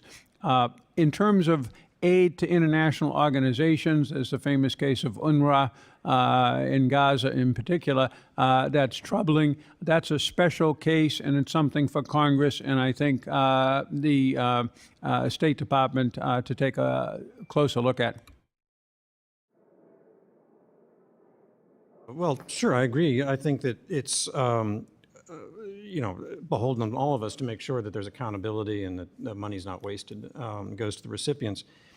I think there's also a deeper question, which is, can we do a better job in measuring actually the impact that we're having? I mean, we have all of these sometimes grandiose objectives about our foreign assistance, which no one's going to disagree with. But is the way we're doing aid actually achieving those goals? And what is the process of measuring that? Who's measuring it? And what in my experience in government is that we end up measuring the things we can measure because that's easier. So you measure how many young women in southern Lebanon have been trained in English, when that is supposed to be a means to an objective of transforming a society to make sure that there's 100%, not 50% of the population is employable, and that they have access to things that make them more moderately inclined and more economically competitive. We don't measure that. We measure how many girls are going through an English program, which I'm all in favor of. The point is, we lose perspective because we lose sight of the objective that we have. And I can remember, I won't name the country because it'll be embarrassing. In one of my countries, I had an aid director come to me and she said, it's 50 years of a US aid program in this country. We want to have a celebration. Next year, we're going to celebrate. And I said, no, we're not. I love the aid program. We're doing good stuff there. The country needs it. But we're not going to celebrate the fact that we have a forever aid program somewhere. And that's because we're not measuring the outcomes or the results in any meaningful way. So in the authorization process, you can help us do that. Wonderful. I thank you. My time is run out, and so I yield back. Thank you, Representative Baird. Representative Alma. Thank you, Chairman Mast, and thank you to our witnesses for being here today. None of the public hearings this committee has held on reauthorizing the State Department, including today's, have had a witness who is a current employee of the State Department. By comparison, at this point, last Congress, we heard from 7 current State Department officials, including the Secretary of State. So I look forward to seeing Secretary Rubio in this hearing room soon. This committee does not appear serious at this point about a thoughtful reauthorization process. If so, we would invite and have present current state leaders to be part of the public record so everybody can participate in the discussion. Instead, my colleagues on the other side of the aisle seem content to once again rubber stamp President Trump and Secretary Rubio's half-baked plan to eliminate programs that save lives. Let's highlight some of these harms. Ms. Zeya, could you provide one-word answers to the following questions? Would eliminating the Office to Monitor and Combat Trafficking in Persons help or hurt our anti-trafficking efforts? Hurt. Would it help or hurt our ability to rescue victims of human trafficking? Hurt. Would it help or hurt our ability to identify and prosecute human traffickers? Hurt. Turning now to the Office of Global Women's Issues, the branch focused on women and girls in peace and security processes. Would Secretary Rubio's elimination plan help or hurt women gaining leadership roles around the world? Hurt. Secretary Rubio proposed gutting the Bureau of Conflict and Stabilization Operations, which works to prevent conflicts that increase the risk of terrorism, trafficking, and smuggling. Would eliminating this bureau help or hurt our national security? Hurt. Would it help or hurt our ability to combat terrorist acts? Hurt. Lastly, this bureau funds work to document human rights abuses, war crimes, and other atrocities. Would eliminating this bureau hurt or help our ability to prevent human rights violations? Hurt. So it is critical here. I know we just ran through that exercise, but there are clear decisions, clear contrasts. This plan puts us on the wrong side of those. Now, on this continued frustration that I have around humanitarian aid, I refuse to be silent amid the unlawful effort to shut down USAID. And let me underscore unlawful. The reorganization plan completely eliminates USAID and calls for regional bureaus, the State Department, as we've talked about, to take over the development programming in their region. For example, in sub-Saharan Africa, USAID had been working on improving education to promote economic growth and political stability in the region. Ms. Zeya, you can take your time with this one. I don't need one word, but does the State Department have the expertise and staff necessary to effectively implement formally USAID development programs like these education programs in sub-Saharan Africa? And how does eliminating USAID harm our global development efforts? Congressman, the short answer is no. It does not have the expertise and the resources, but I would also make the point that it simply does not add up to take on such responsibilities at the same time you are making an unjustified, unexplained 15% to the domestic staff. And we've talked a lot about the Foreign Service, which I was a member of proudly for 3 decades plus, but there is a civil service in the department, over 10,000 strong, where there is a reserve of tremendous regional subject matter expertise, but you simply cannot assign these responsibilities. And I make the point about overseas presence because there has been a strong USAID presence overseas, both Americans and locally employed staff members who themselves are incredibly capable, dedicated employees of the United States who have really specialized in areas where you simply cannot assign that to a Foreign Service officer or GS-13 and expect to have success, by the way, while you're cutting the hide out of those offices or eliminating over 130 offices at the same time. Look, my time is wrapping up, but I want to conclude with this. This reauthorization provides us with a great opportunity, and I'm grateful that there is bipartisan agreement that we can use this moment to advance our interests, but not as we shoot ourselves in the foot when it comes to the expertise, the talent, the capacities that we have to make American interests meet the moment with our values across the world. My time has expired, and I yield back. Thank you, Representative Amo. And I would remind you, it would be unconventional to have unconfirmed appointees come and testify before us. Additionally, I don't know if you were present, but Mr. Morocco did come and speak to us, testify before us as well.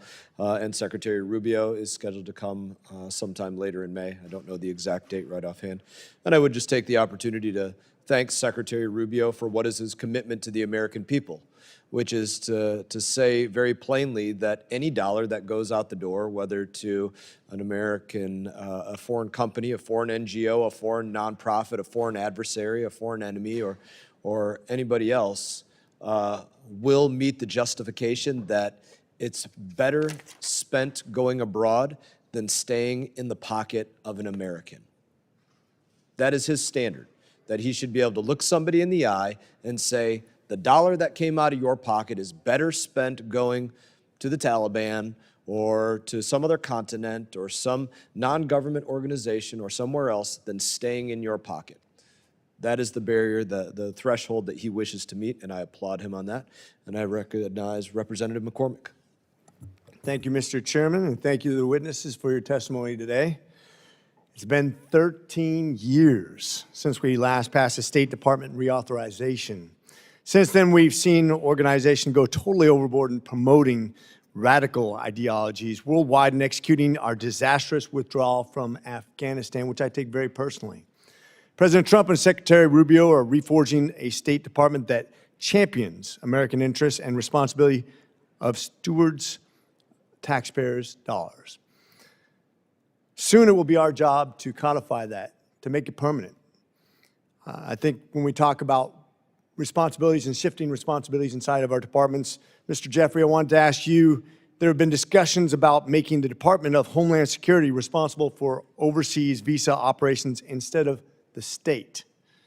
This is a critical matter, especially in my constituency, which is about 14% Indian diaspora, about 40% minorities, many who have family who come in and out of the United States. I just want to make sure that when we ensure the Department of Homeland Security takes over, that they are prepared to do so without any problems in the transition. Do you think that's possible? I can't get into the details of who they would have. As a basic principle, however, they own the policies. They work with Congress to develop our overall immigration policy. The Immigration and Naturalization Act is under their purview, and thus I think they should have people in the field who are doing that, just like other agencies have people in the field. A critical rationale for that, Congressman, is that this usually doesn't involve high-level country-to-country discussions, because every country treats who comes in and out of its country as its own business.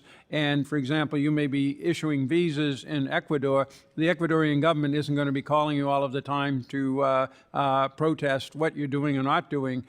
So you don't have the same level of diplomatic involvement. That is usually the litmus test for me of whether the State Department and an embassy should manage that through the State Department officers there, or whether we should have other people out there. So in other words, we'll be able to execute this without losing any abilities or time, but just make it a little bit safer for the American people? And the devil is always in the details on any administrative change. They always bring with them turmoil in the short run. In the long run, the question is it a more rational way of applying our resources and our focus? That's a function that isn't central to protecting the American people in terms of threats from abroad. Well, actually it is, I'm sorry, but it is a very important mission, but it is one, again, that's technical in nature and that follows very specific laws, again, that DHS, not the State Department, puts out. Okay, great. Mr. Hale, $1 million question for you. Based on your experience, what specific changes can we make to the State Department through this reauthorization bill that would have the biggest positive impact on our national security and diplomacy? I know that's a big question, but if you can hone it down to what is the one big bite we can take out of this that would make us better?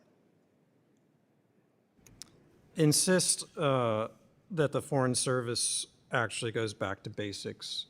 Whatever organizational chart you look at, is going to reflect certain transitory values, but the Foreign Service has to do its basic core function of diplomacy. And so as you write this authorization bill, I would ask you again, as I said at the beginning, to be persistent and not just, once you've written a bill, you're done. It's also about the continued engagement to make sure the Foreign Service actually has the training and the skills and the leadership needed to fulfill whatever mandates you've given through the authorization process. And I would say the biggest, to get really to your question, to me, the biggest gap right now that I see when you look down the horizon that we're not ready for is the growing importance of science and technology in the work of diplomacy. We're never going to be scientists. We're never going to be, that person, but we have to have much greater fluency in the substance of science writ large. I'm talking about everything from cyber to pandemics than is the case today. As a member of cyber on HASC, as a member of science, space, technology, and as a member of foreign affairs, I couldn't agree with you more. Thank you for that summary. We didn't even coordinate. With that, I yield, Mr. Thank you, Representative McCormick. Representative Stanton. Thank you very much, Mr. Chairman. Our goal as a committee should be to make sure the State Department is efficient and effective in driving U.S. foreign policy. And I'd hope to have a frank, serious, and informed conversation here today about where we should be doubling down on our strategic investments and where we could do away with bureaucratic bloat. But then last week, Secretary Rubio unilaterally announced a drastic reorganization of the State Department without any input from the United States Congress. It's part of a troubling pattern of this administration sidelining or completely going around the co-equal legislative branch and the people we represent. While there's no question that American foreign policy has made serious mistakes over the decades, in nearly every case, those failures were made worse because administrations hid the truth from Congress, or they rushed decisions before the American people could weigh in. For all the Trump administration's talk about avoiding the foreign policy failures of the past, it's charging full speed into that same pattern. On the anniversary of the fall of Saigon, we should be learning from some of America's most painful foreign policy disasters, not repeating conditions that caused them. This reorganization is just the latest blow to the tools of American soft power, diplomacy, development, humanitarian leadership that have helped counter threats from Russia, Iran, and China for decades, that have boosted the Arizona economy by attracting foreign tourists, industry giants, and the best and brightest foreign students, that have reduced the flow of fentanyl by coordinating law enforcement across countries, that have helped reduce migration by helping people stay in their home countries instead of overwhelming our southern border even beyond what's already happening. No global challenge lends itself to quick or easy solutions, but each of them demand principled, consistent American leadership. Right now, the most dangerous lie we can indulge is that if we disentangle ourselves from the global economy and our humanitarian commitments and withdraw from our strategic alliances, that will somehow return America to greatness. It won't.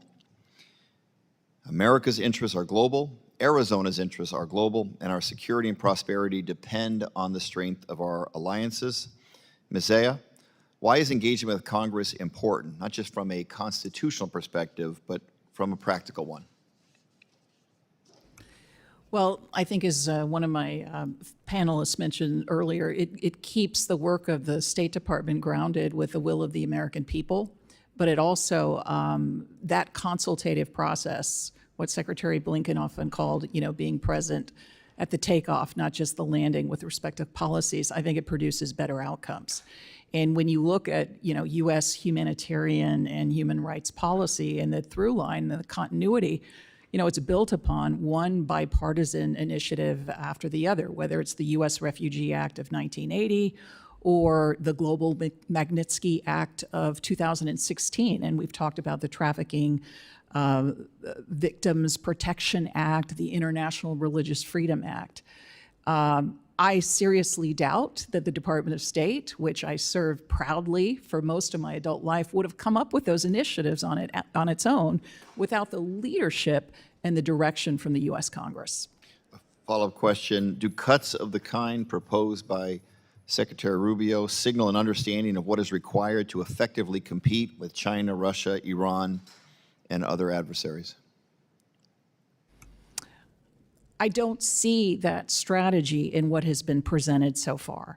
And, I'll give you a small example. In addition to being an undersecretary, I was the U.S. Special Coordinator for Tibetan issues. Now, this is a role in which we've had decades of bipartisan support. It is supporting preservation of the unique religious, cultural, linguistic traditions of the Tibetan people, but it's also about preventing a certain PRC effort to co-opt the succession of His Holiness the Dalai Lama. Tibet is considered a core issue for the CCP. It is a focus of attention where the repression has taken on the enormity of over 1 million children in government forced re-education, so-called boarding schools. The future of that position is completely unclear on that org chart. We were a small office. We were able to rally greater international support, devote attention to an issue that is coming to the fore with the Dalai Lama turning 90 this year. If we walk away from roles like this, it is literally a free giveaway to the CCP. That's a very powerful answer. I ran out of time, so with that, I'll yield back, Mr. Chairman. Thank you, Representative Moylan.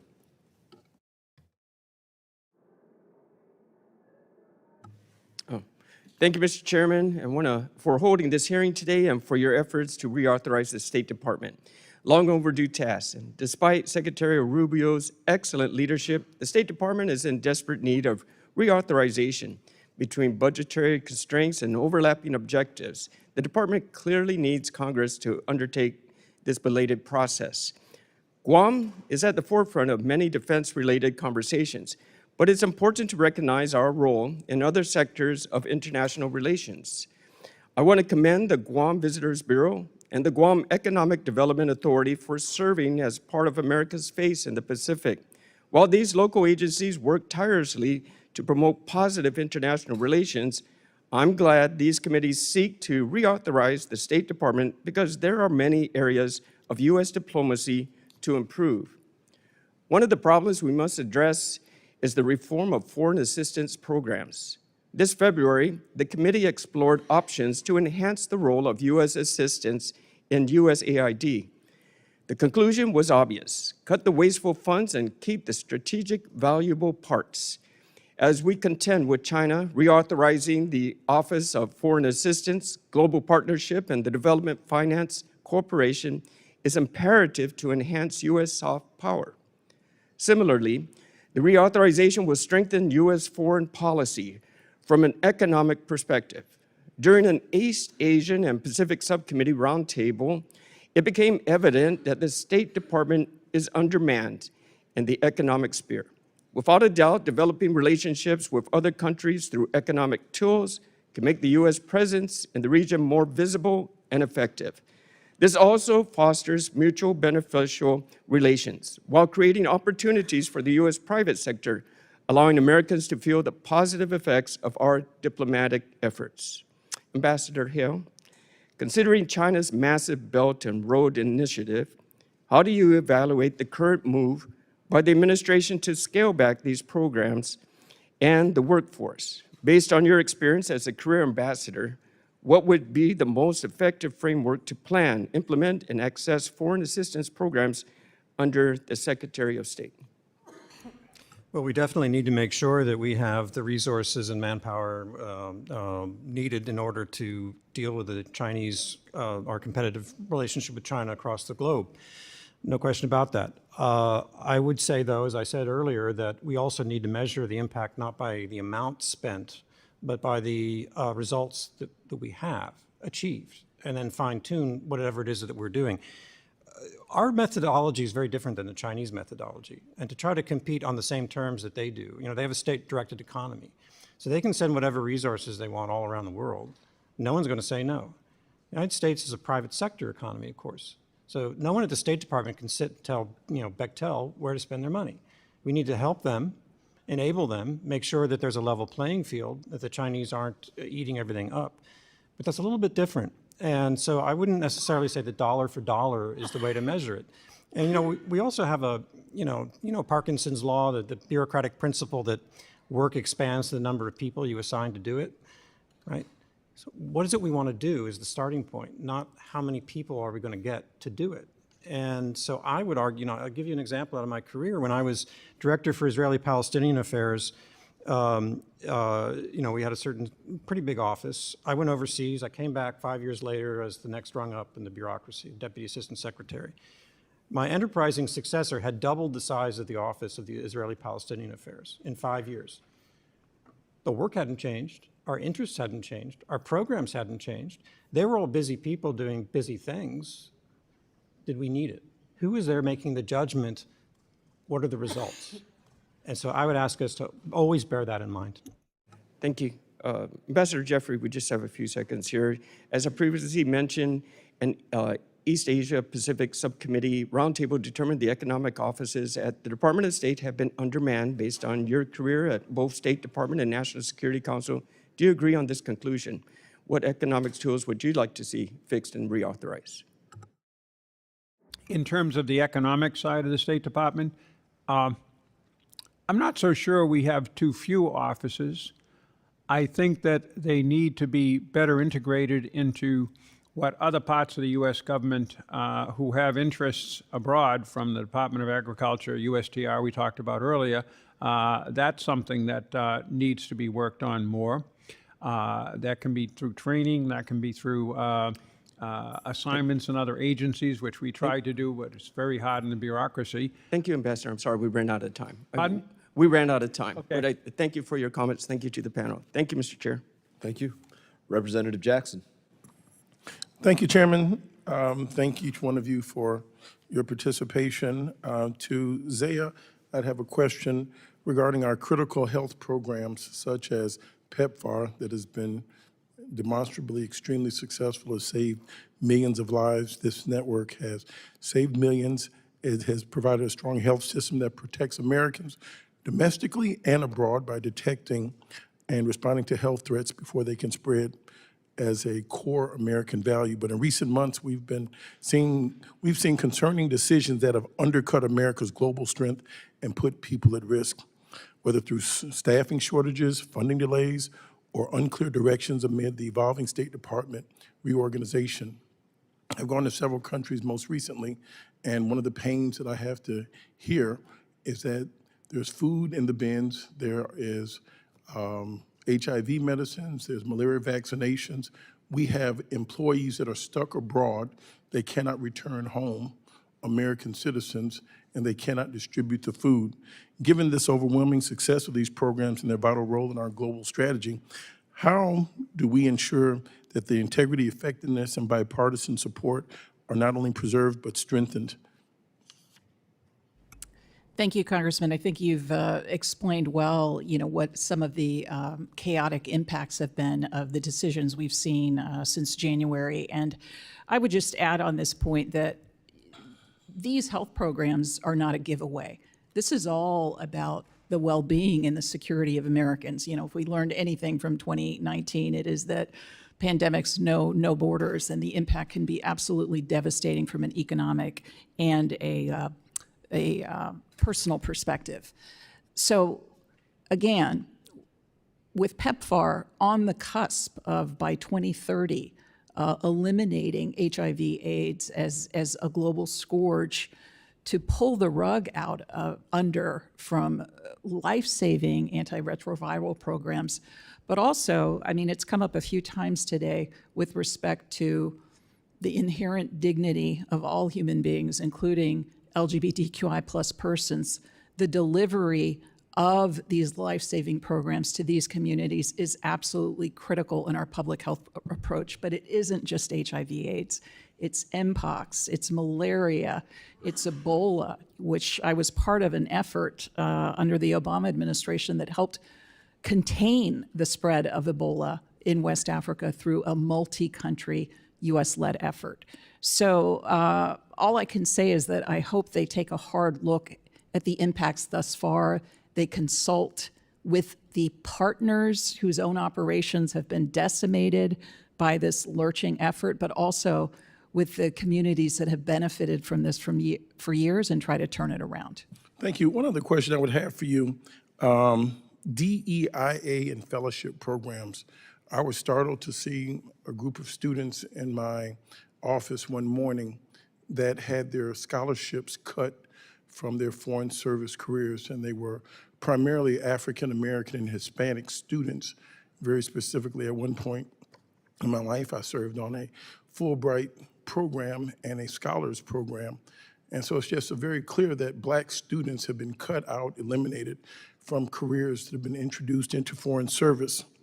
What have you seen to be the value of such fellowship programs, particularly targeting and being inclusive to bring in minority students? The Fulbright has not been touched. That primarily has a lot of Caucasian students. But the Payne and the Rangel scholarships that have been outstanding African American members, those scholarships have been targeted and cut. Can you please elaborate? Is this consistent with our values? Thank you for raising this. These fellowships, which include the Pickering, Rangel, the Payne fellowships, they have long been the subject of deep-rooted bipartisan support. And I just want to say, these are not DEIA fellowships. These are not quotas. They're all about merit, but they're also about casting the net more widely so that more bright students from across the country, in terms of geographic representation, in terms of different backgrounds, have the opportunity to consider, and also the financial support to be able to pursue their education at the undergrad and graduate level and contribute to the department. And over more than 2 decades, I've seen some incredible diplomats come through that program.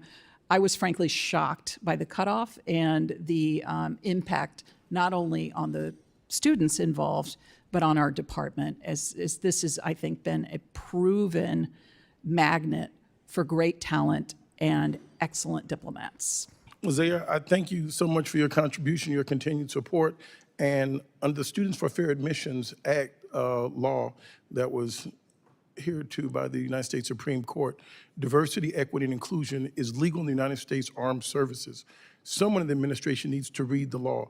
If it's good in the war room and if it's good at the United States military academies, it's good in the classrooms, it's good in the workrooms. So we need to make sure we enforce the law.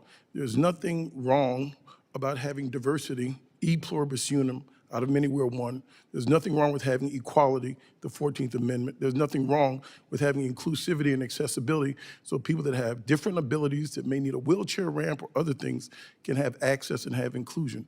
I thank you for your years of service and continued success. I yield back, Chairman. Thank you. Thank you. Representative Davidson. Thank you, Chairman, for this important hearing today and frankly for the alignment with the objectives the administration's laid out, which is really basic, that America's resources should reflect America's interests. And when we use the State Department, it's been shocking as a member of Congress to get here and say my suspicions have matched reality, that a lot of times our nation's diplomats are working at odds with the people that sent me here to represent them. And then when Congress has weighed in, they've evaded every kind of accountability. So the mission alignment of agencies and bureaus at state are consistently out of line with what they should be doing. So the correction that Secretary of State Rubio and frankly Chairman Mast are trying to accomplish here are long overdue. We authorize our Defense Department year in and year out via the NDAA. The idea that it's not possible for the State Department to be authorized ever, if not consistently, is absurd. The Constitution only authorizes the government to use the powers delegated to it in law, and unauthorized programs goes against the spirit of our nation and our Constitution. So I look forward to the State Department authorization process because the mission of the department is too important to be left to career, unelected, unaccountable bureaucrats that simply ride out administration after administration and pursue their own agenda. Mr. Hale, in recent weeks, we've seen proposals circulating from the Rubio State Department outlining a total overhaul of the organizational chart that outlines missions and authorizes our Foreign Service Corps.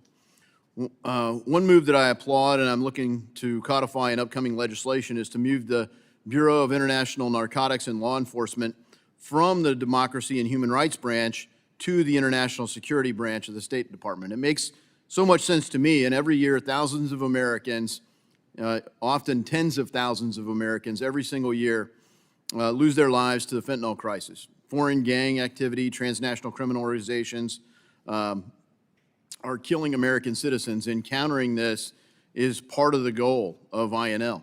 In 2023, a GAO report concluded that, quote, INL's efforts to implement assistance to Mexico had been hampered by incomplete performance management efforts, end quote, and went on to list issues with corruption, ineffective programming, and numerous systematic issues within democracy and human rights management. So moving this org chart, to me, makes sense. What say you? I agree. I think it's a very successful bureau by and large. I think it's a very valuable way to be functioning and to put our investments into that activity. And in my experience, at least in the countries I served in, the partners of INL are primarily in the security arena. So I think it's a much more natural fit. Thank you for that. Mr. Jeffrey, in a 2025 press release, the State Department admitted to breaking the law by funding abortions in Mozambique with federal tax dollars. This violates the Helms Amendment. Despite openly breaking the law, there have been no serious consequences. The nonprofit or non-government organization funded by government dollars It gave back a minimal sum of money, and nobody was ever held to account. At least 21 unborn babies were killed with the complicity of our United States State Department and our tax dollars. They can give back the money, but they can't bring back these lives. We know that it happened, so we must have consequences written into our law. That's why last month I introduced the Aid Accountability Act of 2025. My bill would permanently ban federal funding from organizations that break the law and violate the Helms Amendment. The bill would also disbar federal service workers who participate in this. Mr. Jeffrey, what steps can we take in Congress to ensure that civil servants and non-government organizations comply with the laws we write? Well, civil servants are subject to the discipline of the Secretary of State. And the Secretary of State has both criminal, that is law enforcement, and Inspector General, and administrative personnel tools that he or she can use to pursue anybody who has violated the law. And in my experience, I've seen this repeatedly used, again, for those people who violated the law. So I think that it's a question of letting the Secretary use those authorities that he has. Thank you for that, and I hope Secretary Rubio does just that. Obviously, Secretary Blinken wanted it to happen. That's part of why it happened. So I thank Chairman Mast for this hearing today.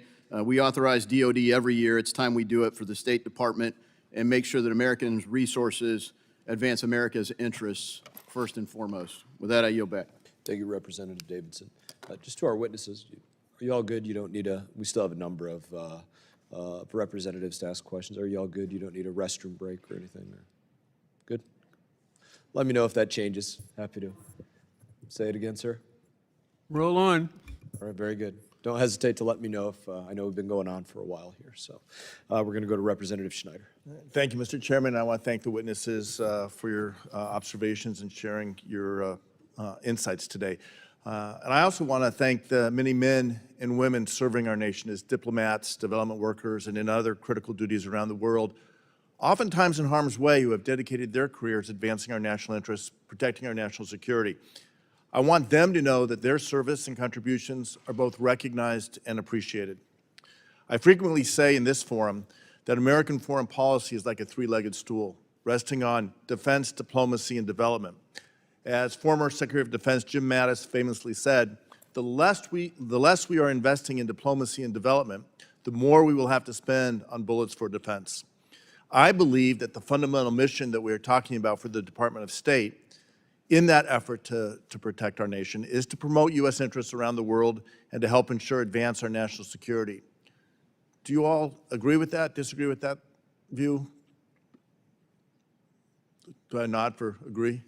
I agree, but having worked with Secretary, previously General Mattis in Fallujah and some other places, I would say what's important is the smart use of diplomacy. Hold that thought, I agree. I think that's the key thing.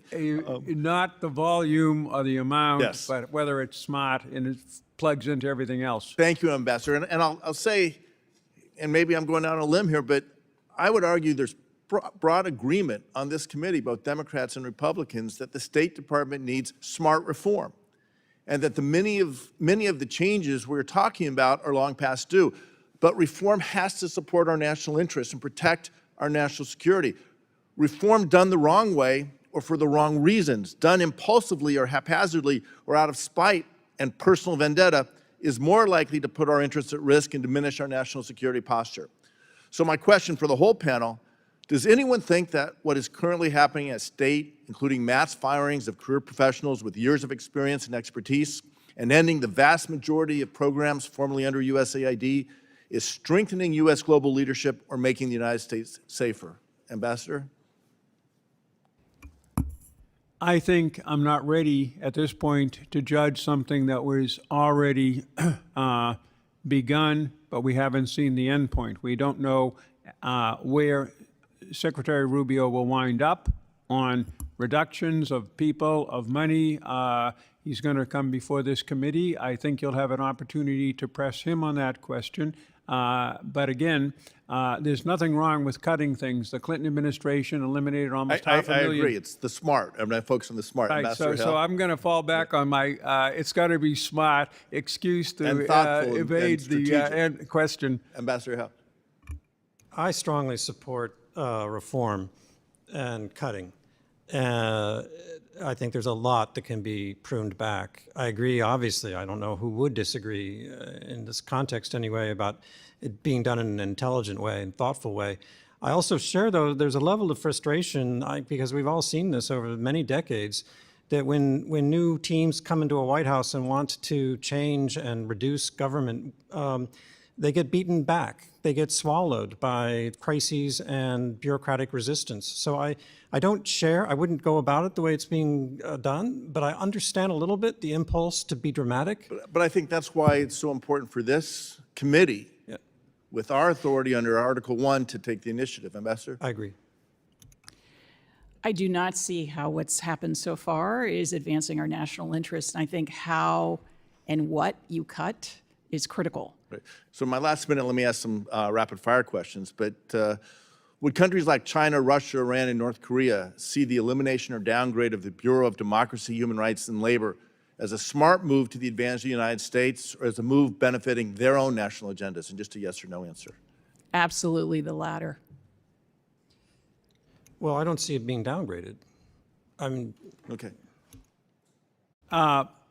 I don't think that's on the top list of things the Chinese are worried about us either doing Would or they see it getting to rid their of. advantage? Because I asked the same question, would the same countries see the elimination or downgrade of the Office to Monitor and Combat Trafficking in Persons as a smart move to the advantage of the United States, or as a move benefiting their own national agendas? It benefits our adversaries. Okay. Would Russia see the elimination or downgrade of U.S. programs that document war crimes and support civil societies in Eastern Europe as a smart move to the advantage of the United States, or a move benefiting their agendas? Ambassador Jeffries? Again, that's not one of the things that will move the dial on Russia's reaction to us. It's But all does it about benefit hard power. us or benefit them? Does it benefit us or benefit them to downgrade programs to document war crimes and support I civil have society? a lot of problems with how we define war crimes and how that's used. All right, and I'm over time, but I'll give the last two quick answers, yes or no. I think we should be doing it, but I don't think it changes Russian behavior. I think it does have an impact, and the Office of Global Criminal Justice has helped real-time accountability occur in Ukraine with convictions of Russians for war crimes. Thank you. So, Mr. Chair, I look forward to working with you on this committee to try to find smart reform that moves us forward, that protects our interests, keeps Americans safe around the world and here at home. I yield back. We will look forward to seeing your amendments, Mr. Schneider. Representative Biggs, you are recognized. Thank you, Chairman Mast, and I'm grateful to our witnesses for being here today. So as a member both of the House Foreign Affairs Committee and the Science, Space, and Technology Committee, I recognize the undeniable intersection between our diplomatic efforts and our activities in the space domain. The United States stands at a pivotal moment where our leadership in space is linked to our economic vitality, our national security, as well as our scientific progress and our overall standing on the global stage. Given this reality, a central aspect of our reauthorization review must be the State Department's strategic role in shaping and implementing the U.S. foreign policy concerning the space arena. In this context, the expertise and insights residing outside of government represent an invaluable resource. Effectively harnessing these perspectives is not merely beneficial, it's essential for crafting forward-looking, space-related foreign policy. Therefore, I would like to direct my first question to Ambassador Jeffrey. What specific strategies does the State Department, particularly through the Office of Space Affairs, currently employ to integrate the perspectives of non-governmental actors into both the formulation and the execution of U.S. foreign policy within the space domain? It's a great question, Congresswoman, but I would like to defer to Secretary Hale, who I think did more with space when he was Undersecretary than certainly I did working on Syria. Is that okay with you? That's great. Thank you. Well, thank you very much, Jim, but I don't know that I did have much of anything to do with it.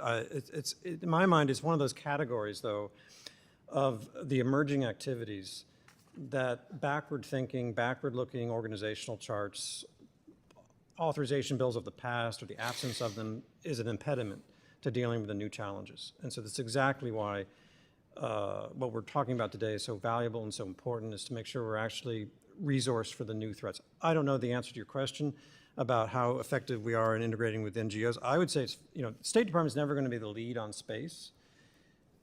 So we're a supporting actor. So if I was in charge, I would say that our role should be to make sure that we are working with our other international partners to make sure our space policies are being effectively implemented and finding allies in that regard, and spotlighting the threats and challenges that obviously our competitors pose. Thank you. Well, I'll go to a more general question then, and I'll be happy to have an answer from either of you. But what concrete steps can Congress and the State Department take to more effectively and proactively integrate non-governmental expertise directly into the Office of Space Affairs for Foreign Policy? Having ducked your last question, I'll try to take that, and then Uzra wants to do it too. We work at every level with NGOs. They're a major source of the thing we're always out there searching for, which is information. They're a major source of influence on our host governments. We have to be careful because we don't want to be interfering in internal affairs, although in many ways we do. But so I would say that there's a very healthy relationship. It's got some tension between U.S. embassies and the State Department and NGOs, both American and other countries, because they're major players on the international scene. Thank you. And Congresswoman, I would just thank you for highlighting the contributions and roles of non-governmental actors in international space policy. And we are facing, a global closure of civil society space that affects academic experts, universities as well. So I think the State Department maintaining those channels to non-governmental actors, recognizing this is absolutely 21st century diplomacy, is essential. Thank you. And with that, I yield back. Thank you, Representative Biggs. Representative Johnson. Thank you so much, Mr. Chairman. I appreciate that you are trying to follow in the footsteps of Ranking Member Meeks and reauthorize the State Department. But this process is not being done in a transparent or bipartisan way. An org chart alone does not tell us how offices will be staffed and how technical expertise will be retained, whether budget and resource allocations will reflect the mergings of offices and restructuring of foreign assistance, or whether the remaining offices will have the independence and authority to do a good work regardless of which politicians are in office.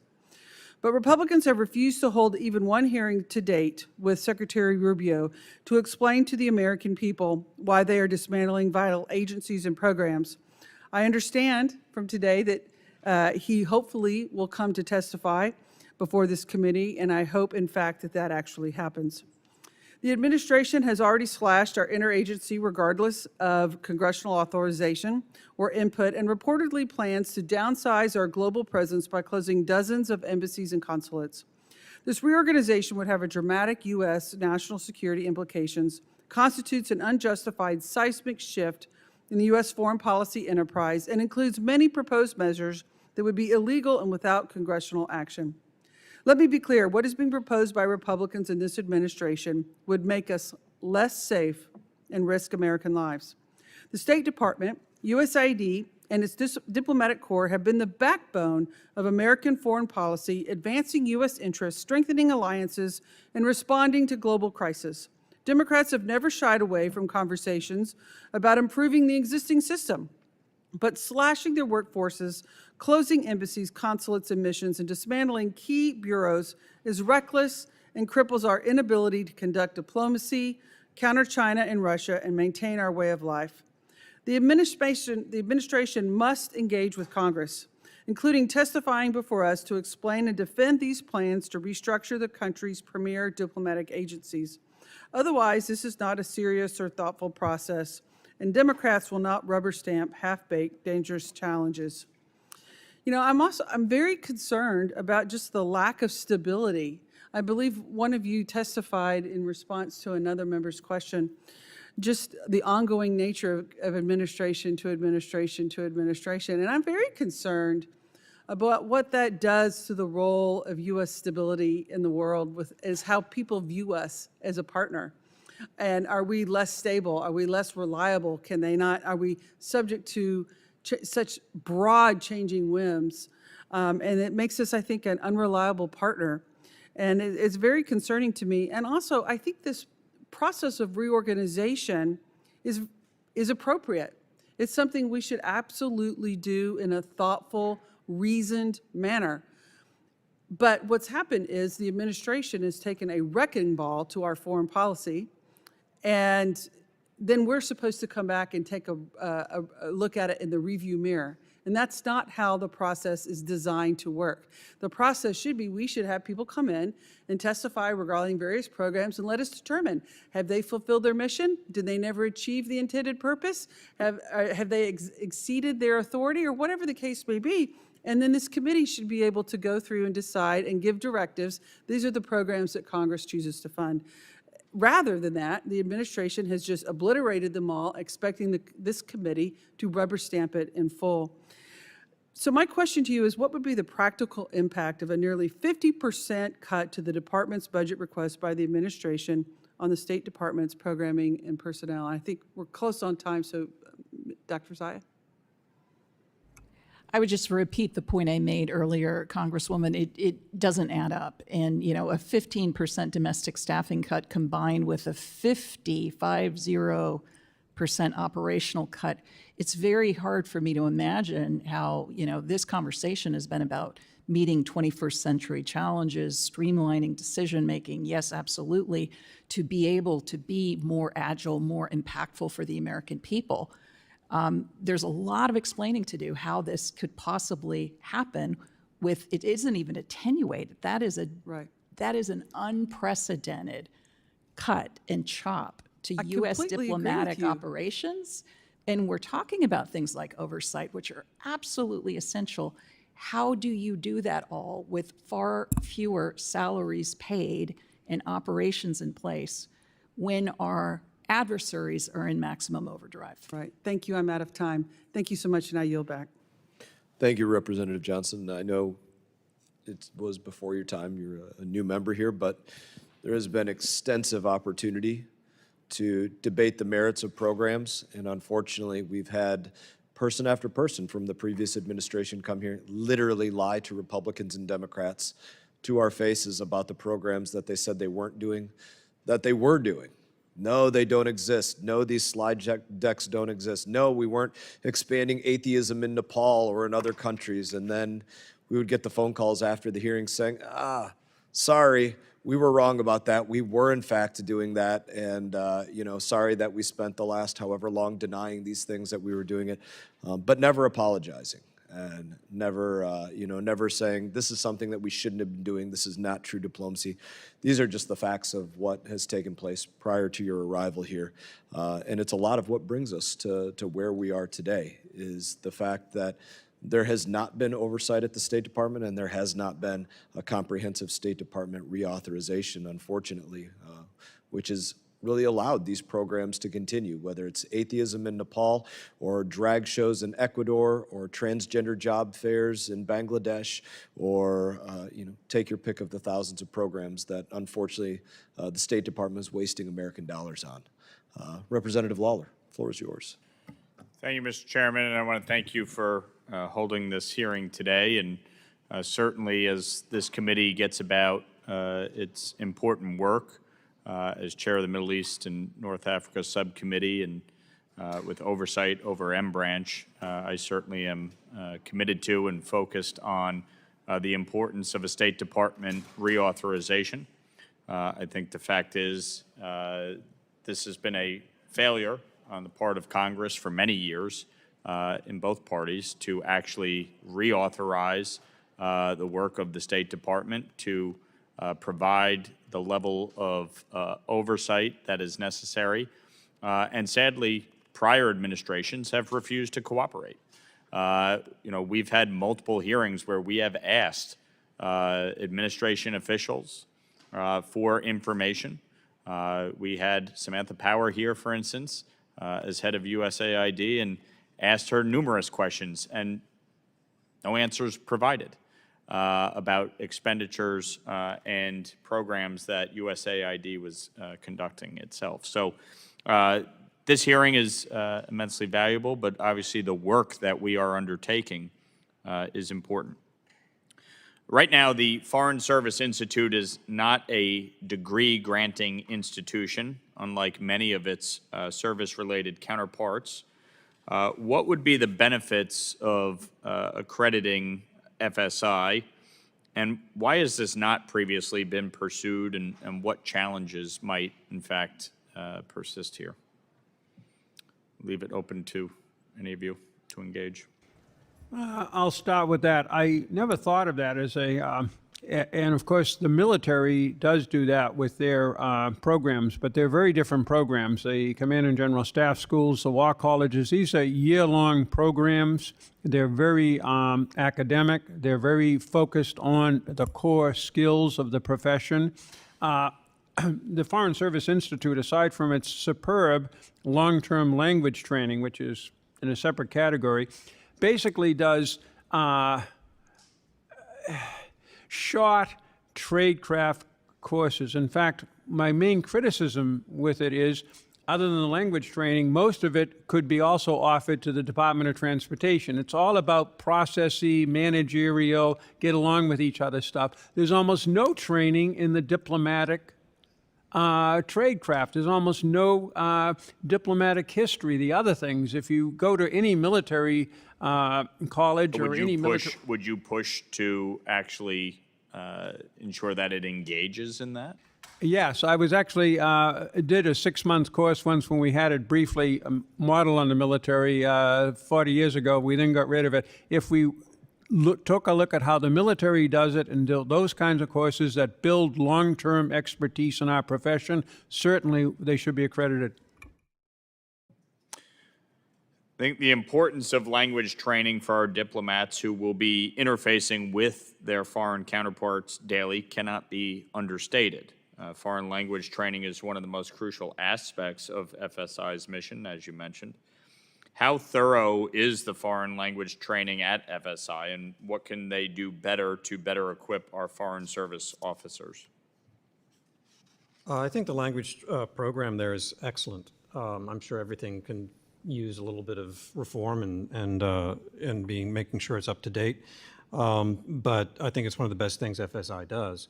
I would just, not take your time, but I would follow up on what Jim said, and where I think FSI falls down is making, not giving us necessarily in the Foreign Service the skills we need to do tomorrow's job. It tends to be backward looking, and the management stuff is very weak. Most people in encounters with FSI during the course of their career is little sort of computerized modules on things that are important but routine, like how to keep your security, your computer safe on security grounds, and how to make sure you're living up to ethics rules. Whereas we need to understand better our core function of diplomacy. Mr. Hale, can you just describe how the Bureau of Counterterrorism's efforts integrate with broader national security strategies led by the National Security Council or other agencies? Yeah, I think it was founded in the early 70s. It's one of those examples of an important international activity in which the State Department doesn't actually have the lead. Our domestic agencies have that, and they have their own relationships overseas, which are very important, intelligence and law enforcement and security. But it's very important that we have someone who's helping to coordinate that, make sure our embassies are on point, doing everything possible to defeat terrorism, and that they're at the table in their interagency discussions here in Washington, and I think they're well staffed to do that. Thank you. Thank you, Representative Lawler. Mrs. Zeya, I was told that you had a hard stop at 1 p.m. I don't know if that's something that you need to Thank you, adhere to. Mr. Chairman. I can stay an additional 15 minutes. Thank you. We appreciate your testimony today. Thank you. Representative Costa. Thank you very much, Mr. Chairman. The efforts to make reform and to work together in a bipartisan effort, I think, is laudable, and certainly I would encourage that. The State Department reauthorization, though, that is being contemplated at this time seems to be unilateral, lacking any sort of input or input that I can determine from the Congress. We haven't passed a State Department reauthorization, as my colleagues have already noted in previous comments. When we have had reforms, significantly, they've been in the reauthorization, the National Defense Bill, which we tend to have bipartisan support. And that's included efforts in Cyber Diplomacy Act, which we heard about in Europe, which is more critical now than ever. We noted that in what occurred in the last day or two in Portugal and in Spain and France. Secretary Rubio said he was reversing decades of bloated bureaucracy, but I think without the input, and I think there's a lot of bipartisan goodwill here if we would just work together, that would deal with some of the practices that they would like to reform. I want to ask a question, and of course, former Chairman McCall, I think, indicated that as well, and talked about the hurdles that we face in the House and the Senate. But Ambassador Zeya, the Bureau of Democracy and Human Rights and Labor, champions of American values that include the rule of law and individual rights that bring us safer and stronger and more prosperous states. Having you previously worked at DRL, can you tell us why foreign assistance that supports human rights and the rule of law is so important for our own well-being and for trying to maintain stability around the world? Absolutely. Thank you, Congressman. The rule of law is the basis for order and stability in partner countries. And, I would point out here that DRL has played a very important role in supporting non-governmental organizations, civil society champions, USAID as well.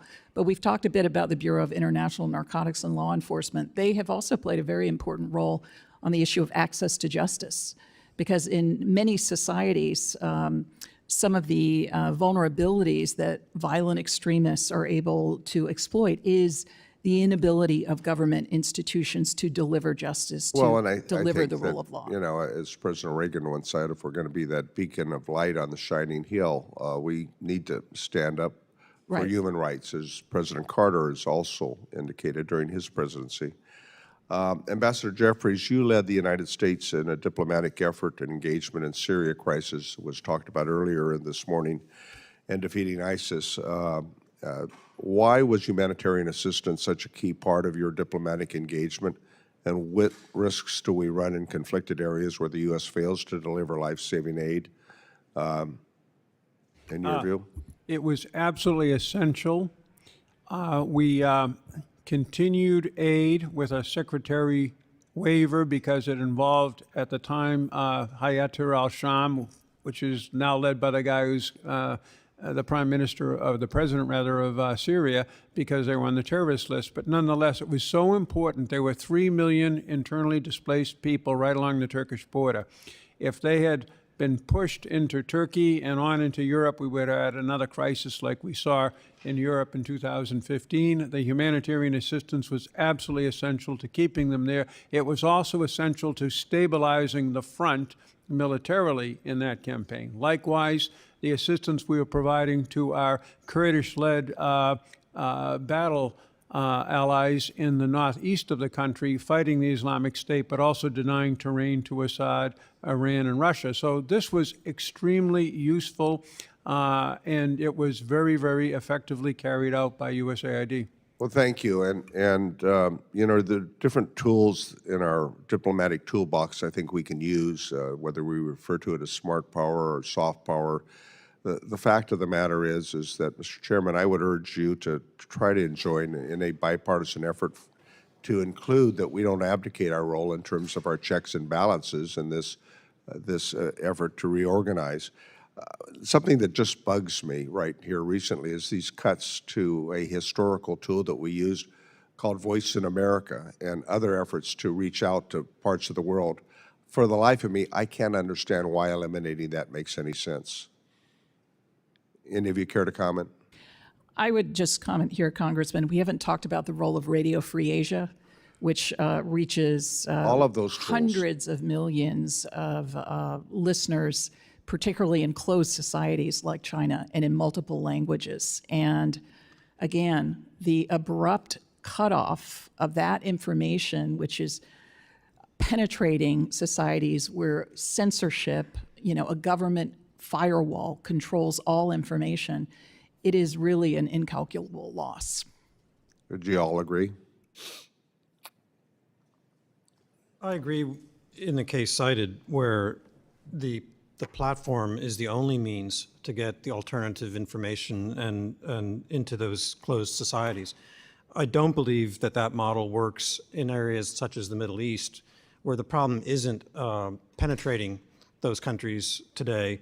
They have very active media platforms which we can participate in.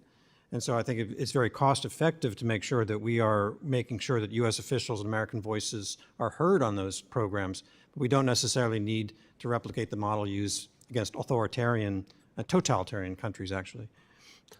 I was a liaison officer to Radio Free Europe, Radio Liberty. At the time during the Cold War, it was absolutely essential. Whether it is now essential today, given the, as David mentioned earlier, the variety of different platforms that information is flowing around the world. I think what the administration, any administration needs to do is, what is our message? Define and determine that, and then figure out what is the best way to get it out there. I'm not so sure it's VOA. I'm not so sure it's Radio Free Europe. What I am sure is we need to get a message out. I agree. Thank you for your service to our country, and my time has expired. Thank you, Mr. Chairman. Thank you, Mr. Costa, and I will assure the committee again, and you as well, because I know you were speaking about it, State Department reauthorization. We are looking forward to being an extremely member-driven process. All of the members on both sides will have every opportunity to offer their amendments, their suggestions, their ideas, and have the debate about what should be prioritized or not prioritized. And we look forward to your input as well. I look forward to that. Thank you very much. Representative Kane. Thank you, Mr. Chairman, and thank you to our witnesses for being here today. I am very interested in hearing how Congress can play an increased role in foreign policy by regularly authorizing State Department functions so that its mission and its structure are clear. Back in February, at a hearing held by this committee, I discussed with former Representative Ted Yoho how important it is to have bipartisan consistency and strategy in U.S. foreign policy. And I believe that it's important that America is a key leader in health innovation, and I believe that it's an important foreign policy tool that the State Department should use to America's benefit. A key program that I want to focus on today is PEPFAR. Mr. Jeffrey and Mr. Hale, as Congress and this committee reauthorizes the State Department, what specific authorities or institutional reforms should we include to ensure that PEPFAR's mission of global HIV/AIDS epidemic control continues? And additionally, how can we use the authorizing legislation to strengthen PEPFAR's effectiveness within the State Department, as well as to align it with larger U.S. foreign policy objectives? I was in the National Security Council when we started PEPFAR back almost 20 years ago, and it's one of the proudest things we've done. The first point is it should continue. The second point is that it is not only of major humanitarian success, but also for global health systems' ability to react to epidemics and such. It is really, really effective as well. I'm not so sure how it feeds into soft power, hard power, but that's not the point. It should be supported by Congress, if necessary, by specific legislation. Thank you, Mr. Hale. Yes, I agree with that. I think it's perhaps most useful to cast it in terms of protecting our nation.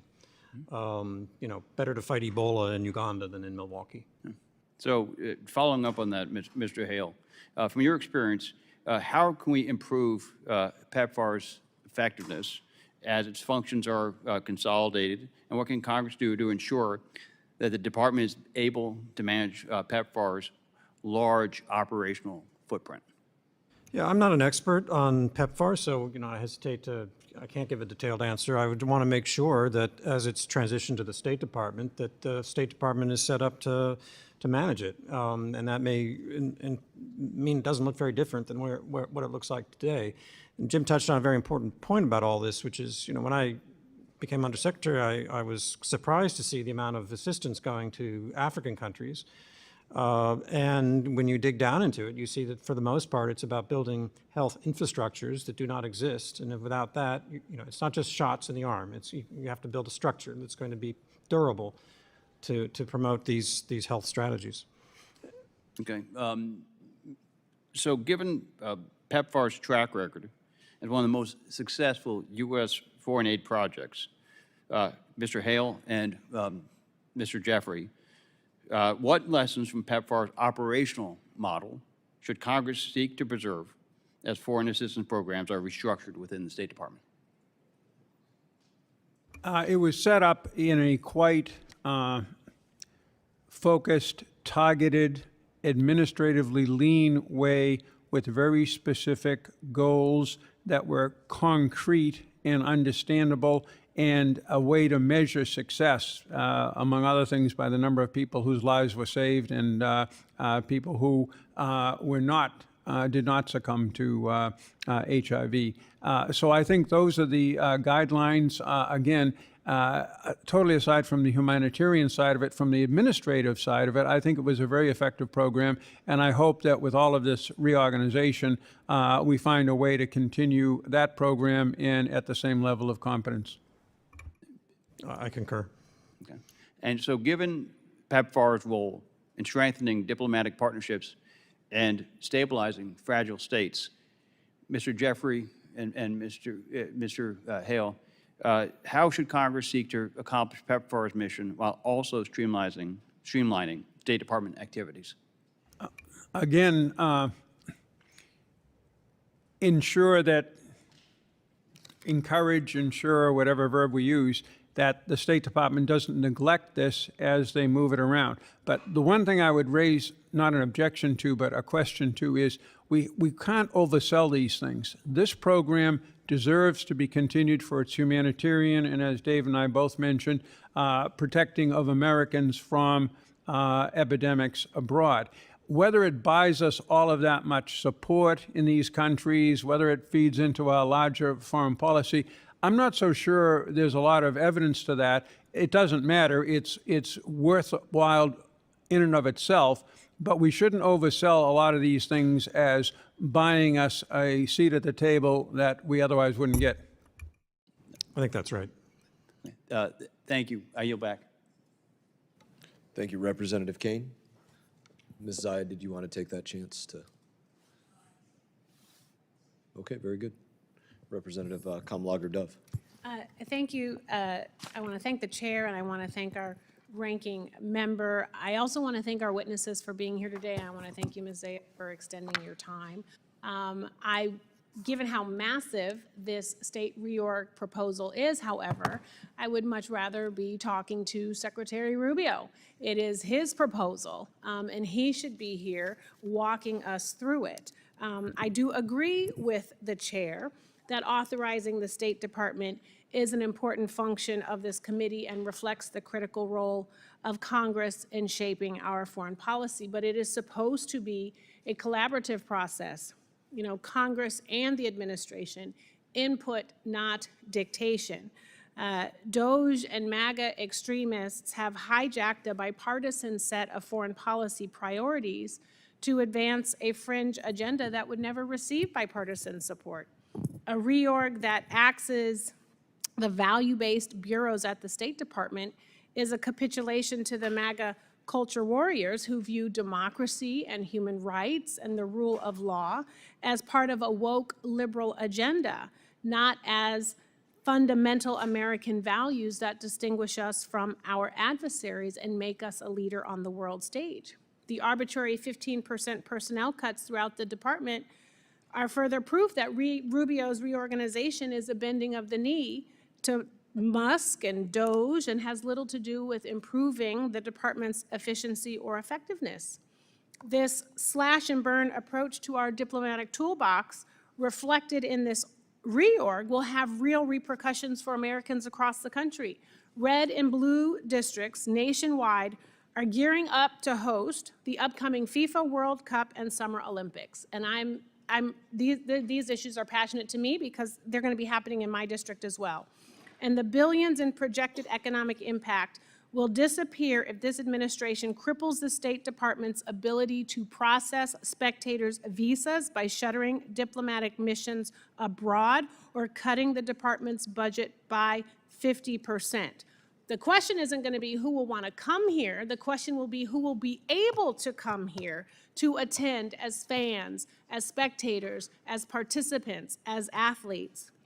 The harm to my district and everyday Americans of this reckless approach to foreign policy is why I introduced the Defending American Diplomacy Act. My bill would require congressional input and approval if the executive branch wants to undertake a major reorg like this.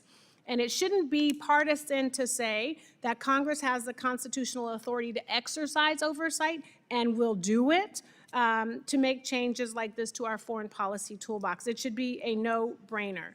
Many of us went on CODELs during this past recess. Many of us in our visits with other countries probably heard the same thing, that the United States is leaving a vacuum that China is rushing to fill. I know when I was talking to our international partners, they kept saying the same thing about the United States. Promises made, promises unkept. And it is so simple, I think, and easy to counter the PRC's influence by helping to feed malnourished children, by supporting educational programming, by providing life-saving medicine, small things that make a big difference, and they are real instruments in our diplomatic toolbox. And China is waiting for us to leave. They're saying, give me all that, we can do all of that, and even more. So Ms. Zeya, in the few seconds that I have left, in your time at State, have you ever seen a major reorg like this take place with zero consultation from Congress? No, I have not. And I was a young diplomat back in the day during the Clinton administration where reinventing government, significantly shifted State Department responsibilities, absorbed USIA and the like.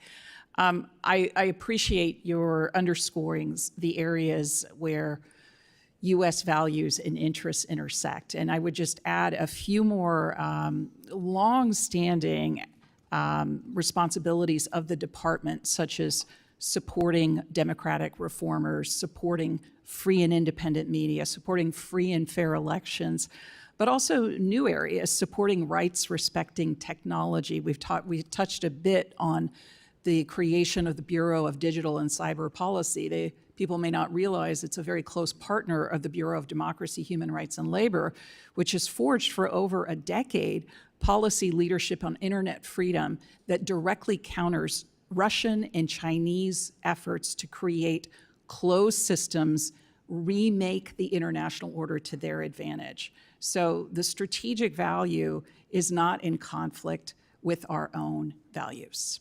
Thank you, and thank you, Mr. Chair. I yield back. Thank you, Representative. And I would also, inform the committee that there has been extensive consultation between the administration and members of the committee and members of the House. Just truthfully, not many members of the Democrat side of this committee. And that's not meant to be a snide comment. It's simply reflective of the fact that the last 4 years were spent with an administration that wasn't talking about the things that they were doing. They were lying about the things that they were doing.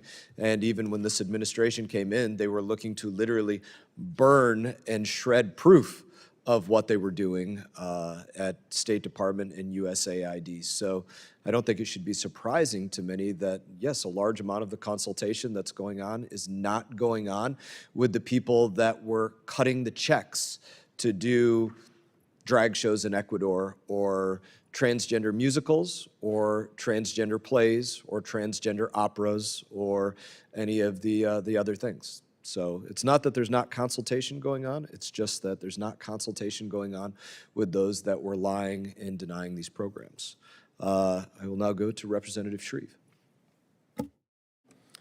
Thank you, Chairman Mast, and thanks to our witnesses. We may not have the Secretary of State, but we have some terrifically distinguished ambassadors with us. And Ms. Zeya, thanks for spending a little extra time with us. I'm a new member from Indiana and try to keep up with this hearing as we're bouncing back with markup across the hallway in TNI. A plug for my state. We've been blessed in Indiana with ag, corn, beans, pork, but there's more than corn in Indiana. We're a big pharmaceutical producing state. Lilly's in our state. Aircraft engines, automotive, manufacturing is central to our economy. And we've also produced some talent in this space. I interned a lifetime ago for Senator Lugar out here, whom some of you two may have worked with. Lee Hamilton was my congressman back when I was in high school. And I visited with him 2 weeks ago. So we've got some bipartisan talent and a history of that coming out of Indiana and playing in this space. Of course, one of state's core functions is economic statecraft and leveraging America's strength to advance our national interests abroad is part and parcel with what state is all about. This administration's initiatives and this 119th Congress have been focused on right-sizing our federal bureaucracy, and yes, that includes the elimination of some ineffective functions and programs. State Department is no exception. Ambassador Jeffrey, in your view, would our American businesses, mine close to home and more broadly, be better positioned for success in international markets under the current decentralized structure that we have at state today, or through a re-centralization of economic authority within the State Department? Under the previous organization and under the new organization that Secretary Rubio has proposed, you do have a Undersecretary for Economic Affairs, and you have an Energy and an Economic Bureau under them. But that's also a huge responsibility of each of the regional bureaus and the Regional Bureau Assistant Secretary, and it's one of the core responsibilities of every ambassador to both promote economic integration between country X and the United States, and specifically commercial opportunities for American firms. It's something that we believe very much in, and I think that the way we've set it up is working well. The one change that I've proposed is that the Foreign Commercial Service, which is out there in the field with us and advising the ambassador on how to help American businesses get deals, I think that should be put directly and officially under the Department of State. But beyond that, I wouldn't make any change. All right. Ambassador Hale, I'm sure you have a perspective on this with your globe-trotting career. Yes, I do. I think overall, probably centralization would be the way to go. One of my pet peeves, frankly, is that the Foreign Commercial Service has not really stepped up to the game in most places where I worked. And if you talk to corporate America, I don't think they're very impressed with the performance of our embassies in promoting business as a result.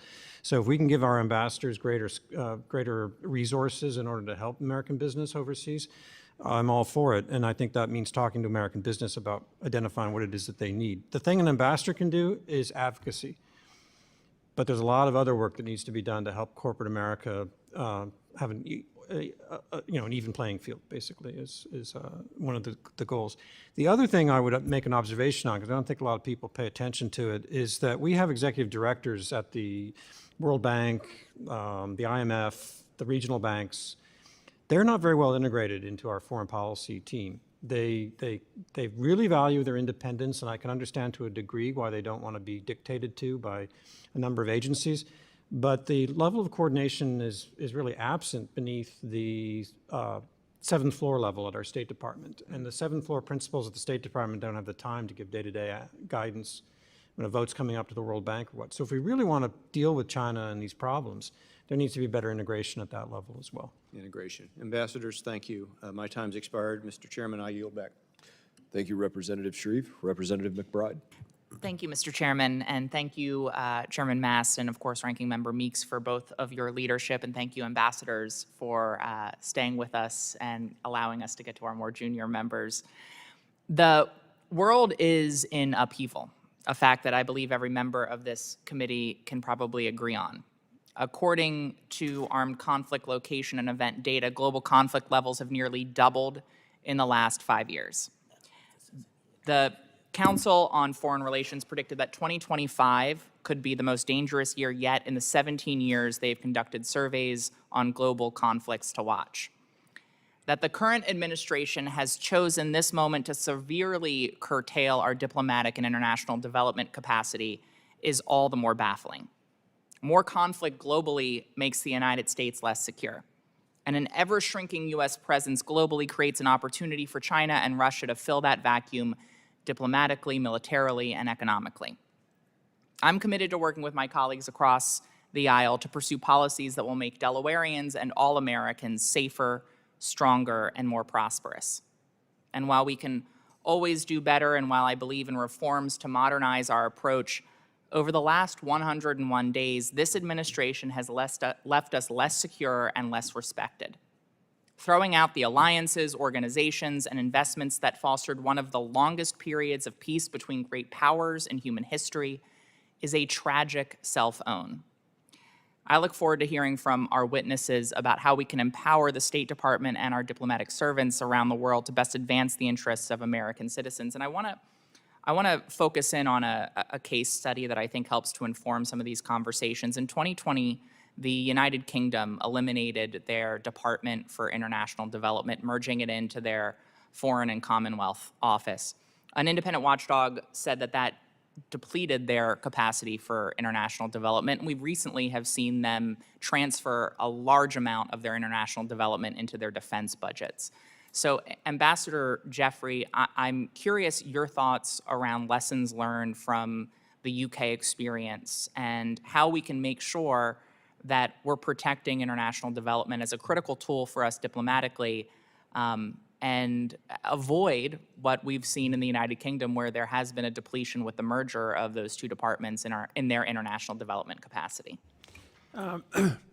No, again, I'm a fan of putting international development into, be it the Foreign Office in the case of the UK, Australia, and other places, and do it that way, or as proposed now, putting it into the Department of State. And the reason is there has to be an alignment of the development, because regardless of who's doing it, it's always doing some good for someone, and therefore it's hard to argue against. But the point is, and David has mentioned this several times, what are the effects of it? How do we exploit those effects? How do we build an overall program that contributes to the prosperity and the peace of the American people? And I think that that's best achieved by putting it into the Department of State. Now, how you put it into the Department of State, how you preserve the skills that USAID was able to deploy, and I've seen them very effectively on the ground, that's a different question. But assuming that that is possible in this world, and it is, I think it would be better to put it in.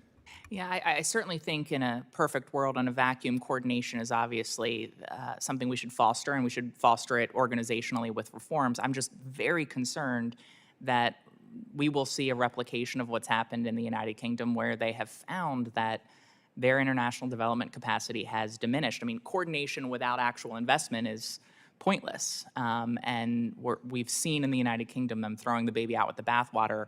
It's made it easier for them to deplete their international development budget, move it into defense, because it's been merged into these larger budgets. And I'm fearful that this administration will similarly use a consolidation and sort of an enveloping of this money into a larger entity as a means to eliminating these investments entirely. Final question I want to ask both of you. In 2017, Secretary Rubio said when he was Senator Rubio, "I don't want to see us move towards a foreign policy where human rights only matters when nothing else matters, when something more important isn't standing in our way," end of quote. I'm curious if you agree with then Senator Rubio's points. Ambassador Hale? Yes, I think advocacy and promoting human rights is a core element of our foreign policy. Anytime our foreign policy gets too far away from our values, we go wrong. It doesn't mean we can always accomplish the goal, but we should continue to have engagement of our partners across the world on this important topic. Thank you. Since we're out of time, I'll just say I hope Senator Rubio is listened to by Secretary Rubio, but I'm unfortunately not particularly optimistic. I yield back, Mr. Chairman. Thank you, Representative McBride. Now I'll recognize the Vice Chair of the committee. He and I have both deferred all of our questions until the end, so recognize Representative Isa. David, we saved the worst for last. We couldn't have two more distinguished ambassadors here with more regional history in addition to your special assignments. But I'm going to ask a couple of questions that are more about how many years you've watched the State Department than necessarily some of the earlier questions. Ambassador Hale, you I think did a good job of explaining that Voice of America, Radio Free, fill in the blanks, we have everything everywhere as though it works everywhere. The idea that we would make a slimmer, targeted one, and one that nimbly might go from a place in which the truth cannot be gotten out any other way to another one. I'm going to throw one question in, not for a long answer, but just for conceptually. When you can get in, like in the Middle East, finding the ways to get those messages in a way that they're heard, I'm going to ask rhetorically, is still critical. The question is that disconnected from the State Department, or is that integral not only to the State Department, but to all the other portions that look overseas, the CIA, the NSA, all these agencies? And if we're going to reinvent Radio Free, fill in the blank, should we reorganize it so that it can, in fact, target the people in what we modernly, look at in social media and so on as influencers? Would that be pretty much that's the new way? I agree very much with the way you phrased it in the conceptualization. And to answer the question, I think it's a little bit haphazard at State. It really depends on whether there's a specific team dealing with a specific country or issue topic, and whether they have identified that in the way you've thought of it, and they have the right people to advise them. Because, by the way, the way you deliver a message in Saudi Arabia may sound a little different than the way Washington would have thought. But so you need people there who can say, no, yeah, we've got the policy, but this is the way to present it, so you're going to be more compelling to your audience. Thank you. And I'm going to skip to not one that goes back to your earlier years, but sort of mid-career in some ways. Major General Charles Williams, the director of OBO for the Bush administration. Is it fair to say that we previously reinvented the building of safe and effective facilities, and then we have since abandoned them such that those cost benefits, the speed to market, if you will, that occurred under his, controversial sometimes, but his leadership has been lost? Yes, I think it's one of the most frustrating experiences I had was dealing with that office over time. And part of it is, of course, they do cling to their independence because they don't want ambassadors to be sort of telling them what to do and having their own motives, so they need to make sure they're doing things properly for OBO standards. Everybody wants a new office. They want a gold exactly. office. Right, but they're local realities too. But yes, I thought we had basically developed a concept that dealt with the security challenges of today that was costly, but kept our people safe. And so I don't know why we have to keep reinventing that one. Secretary, I imagine, Ambassador, you would also agree that getting the backlog of embassies and consulates that are effective and safe should be one of the reauthorization priorities over if you will, continuing to run out of money long before we deal with the backlog? Absolutely. Ankara was a priority. It was attacked by a suicide bomber some years ago, and he didn't get beyond the first line of defense. So the system can work if you put effort and focus and resources into it. And my closing question, I always run out of time before I run out of the many questions in this. We all know the sort of biblical truism that if you give a man a fish, it's clear that there were programs each of you understood and embraced that, in fact, for a time gave people fish. But Ambassador Hale, you rightfully so said, don't celebrate 50 years of giving out fish. We all talk about the Marshall Plan and how it took a ruined, unproductive Europe and got it on its feet. As we rebuild aid of all sort, including Trade Development Agency, which I was honored to be nominated to during the Trump administration and so on, where is the balance, in your opinion, between, and should there be a separation between the giving out of fish, giving of medicine, food, and so on, versus programs which claim to be about capability building? And should we really define them differently so that not all programs are equal? Yes, I mean, I've said this before, but I want to emphasize it again, is that whatever we do, the measurement is not the activity that we're doing. The measurement is the results that we're having based on whatever our policy goal is. And this has been a frustration, I think, for this whole morning, this discussion, is that there are people who want to measure success by how many dollars we've spent and how many people we have spending those dollars. Well, that's important, but it's not the outcome. And you can do things maybe with fewer people and fewer dollars, or maybe you need more dollars and more people. But I don't see that prism very often applied in the business I was in the State Department. And so that, to me, is the key. And it may lead you to more deeper involvement. That's what MCC was all about, was that kind of partnership to build capacity, which can be key. Thank you. Mr. Chairman, if I can close just with an observation. Shortly after the pause in funding, I was in the Middle East, and I saw two programs that I think say it all. Two people came in two countries. One tried to justify that absolutely we had to turn on the nominally $100 per teacher that was, quote, helping teachers do better work in that country. The other came in and said, we're halfway done building a water facility that will provide clean water in Jordan, as it turns out, to one of the driest and most water, resource starved countries. One was just sort of saying, but money does good. The other was saying, you don't want to have a monument to a half-done project sitting out there for years so people can say America reneged and quit.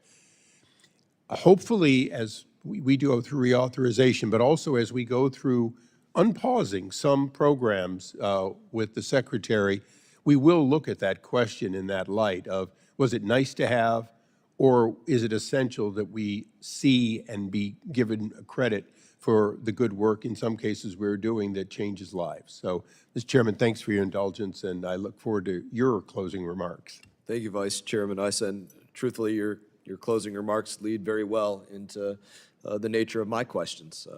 I've deferred my questions to the end. I've really enjoyed hearing the testimony, the questions, and the answers, and the dialogue back and forth. And a lot of it goes to, and this is where it segues to my friend Mr. Issa, the old sentiment that if everything is a priority, then nothing is a priority. And for each of us, of which nearly every member of this committee had questions, and every member of this committee that was here responded that they absolutely believe in the necessity for a State Department reauthorization. It's unanimous across everybody here. I can tell you things that I think we should deprioritize, largely individual grants, like grants for sex change surgeries in Guatemala, or Sesame Street in Iraq for $20 million, or teach gender inclusivity through Ultimate Frisbee for $100,000. I don't know how many Frisbees you get for $100,000, or helping Indonesian coffee companies become more gender friendly for $425,000, right? The point is, I could say there's very specific individual grants and things that I disapprove of, and there are very specific programs that I say, I prioritize these. I don't know that there's a number that we could put on it where it doesn't scale to doing more and more great things like Development Finance Corporation or other things. And so that's where the nature of my questions go to each of you, and we'll do one and one, one and one, one and one, see how far down the line we get. But if we could just start, Ambassador Jeffrey, give me something that you would say, I really think this should be deprioritized, and juxtapose something I really think that this should be on the high end of the priority list. And then likewise, Mr. Hale, and I'd just love to hear you all, give us the back and forth of where you'd prioritize and deprioritize.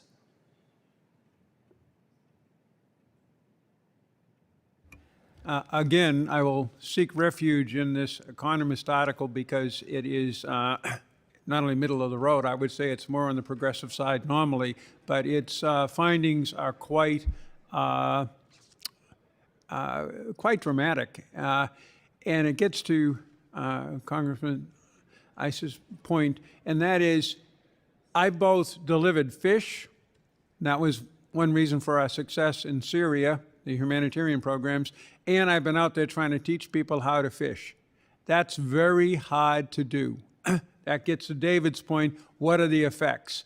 Do we really know what supply chain, what managerial models, what will actually make that work in not just in country X, but in village Y or in district Z?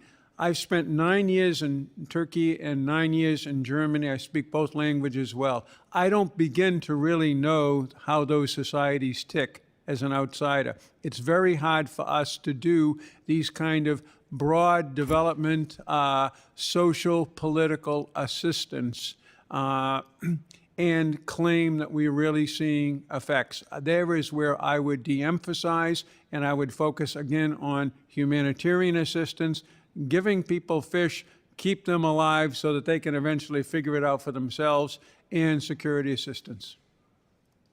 Representative Hale, or Yeah, Ambassador Hale?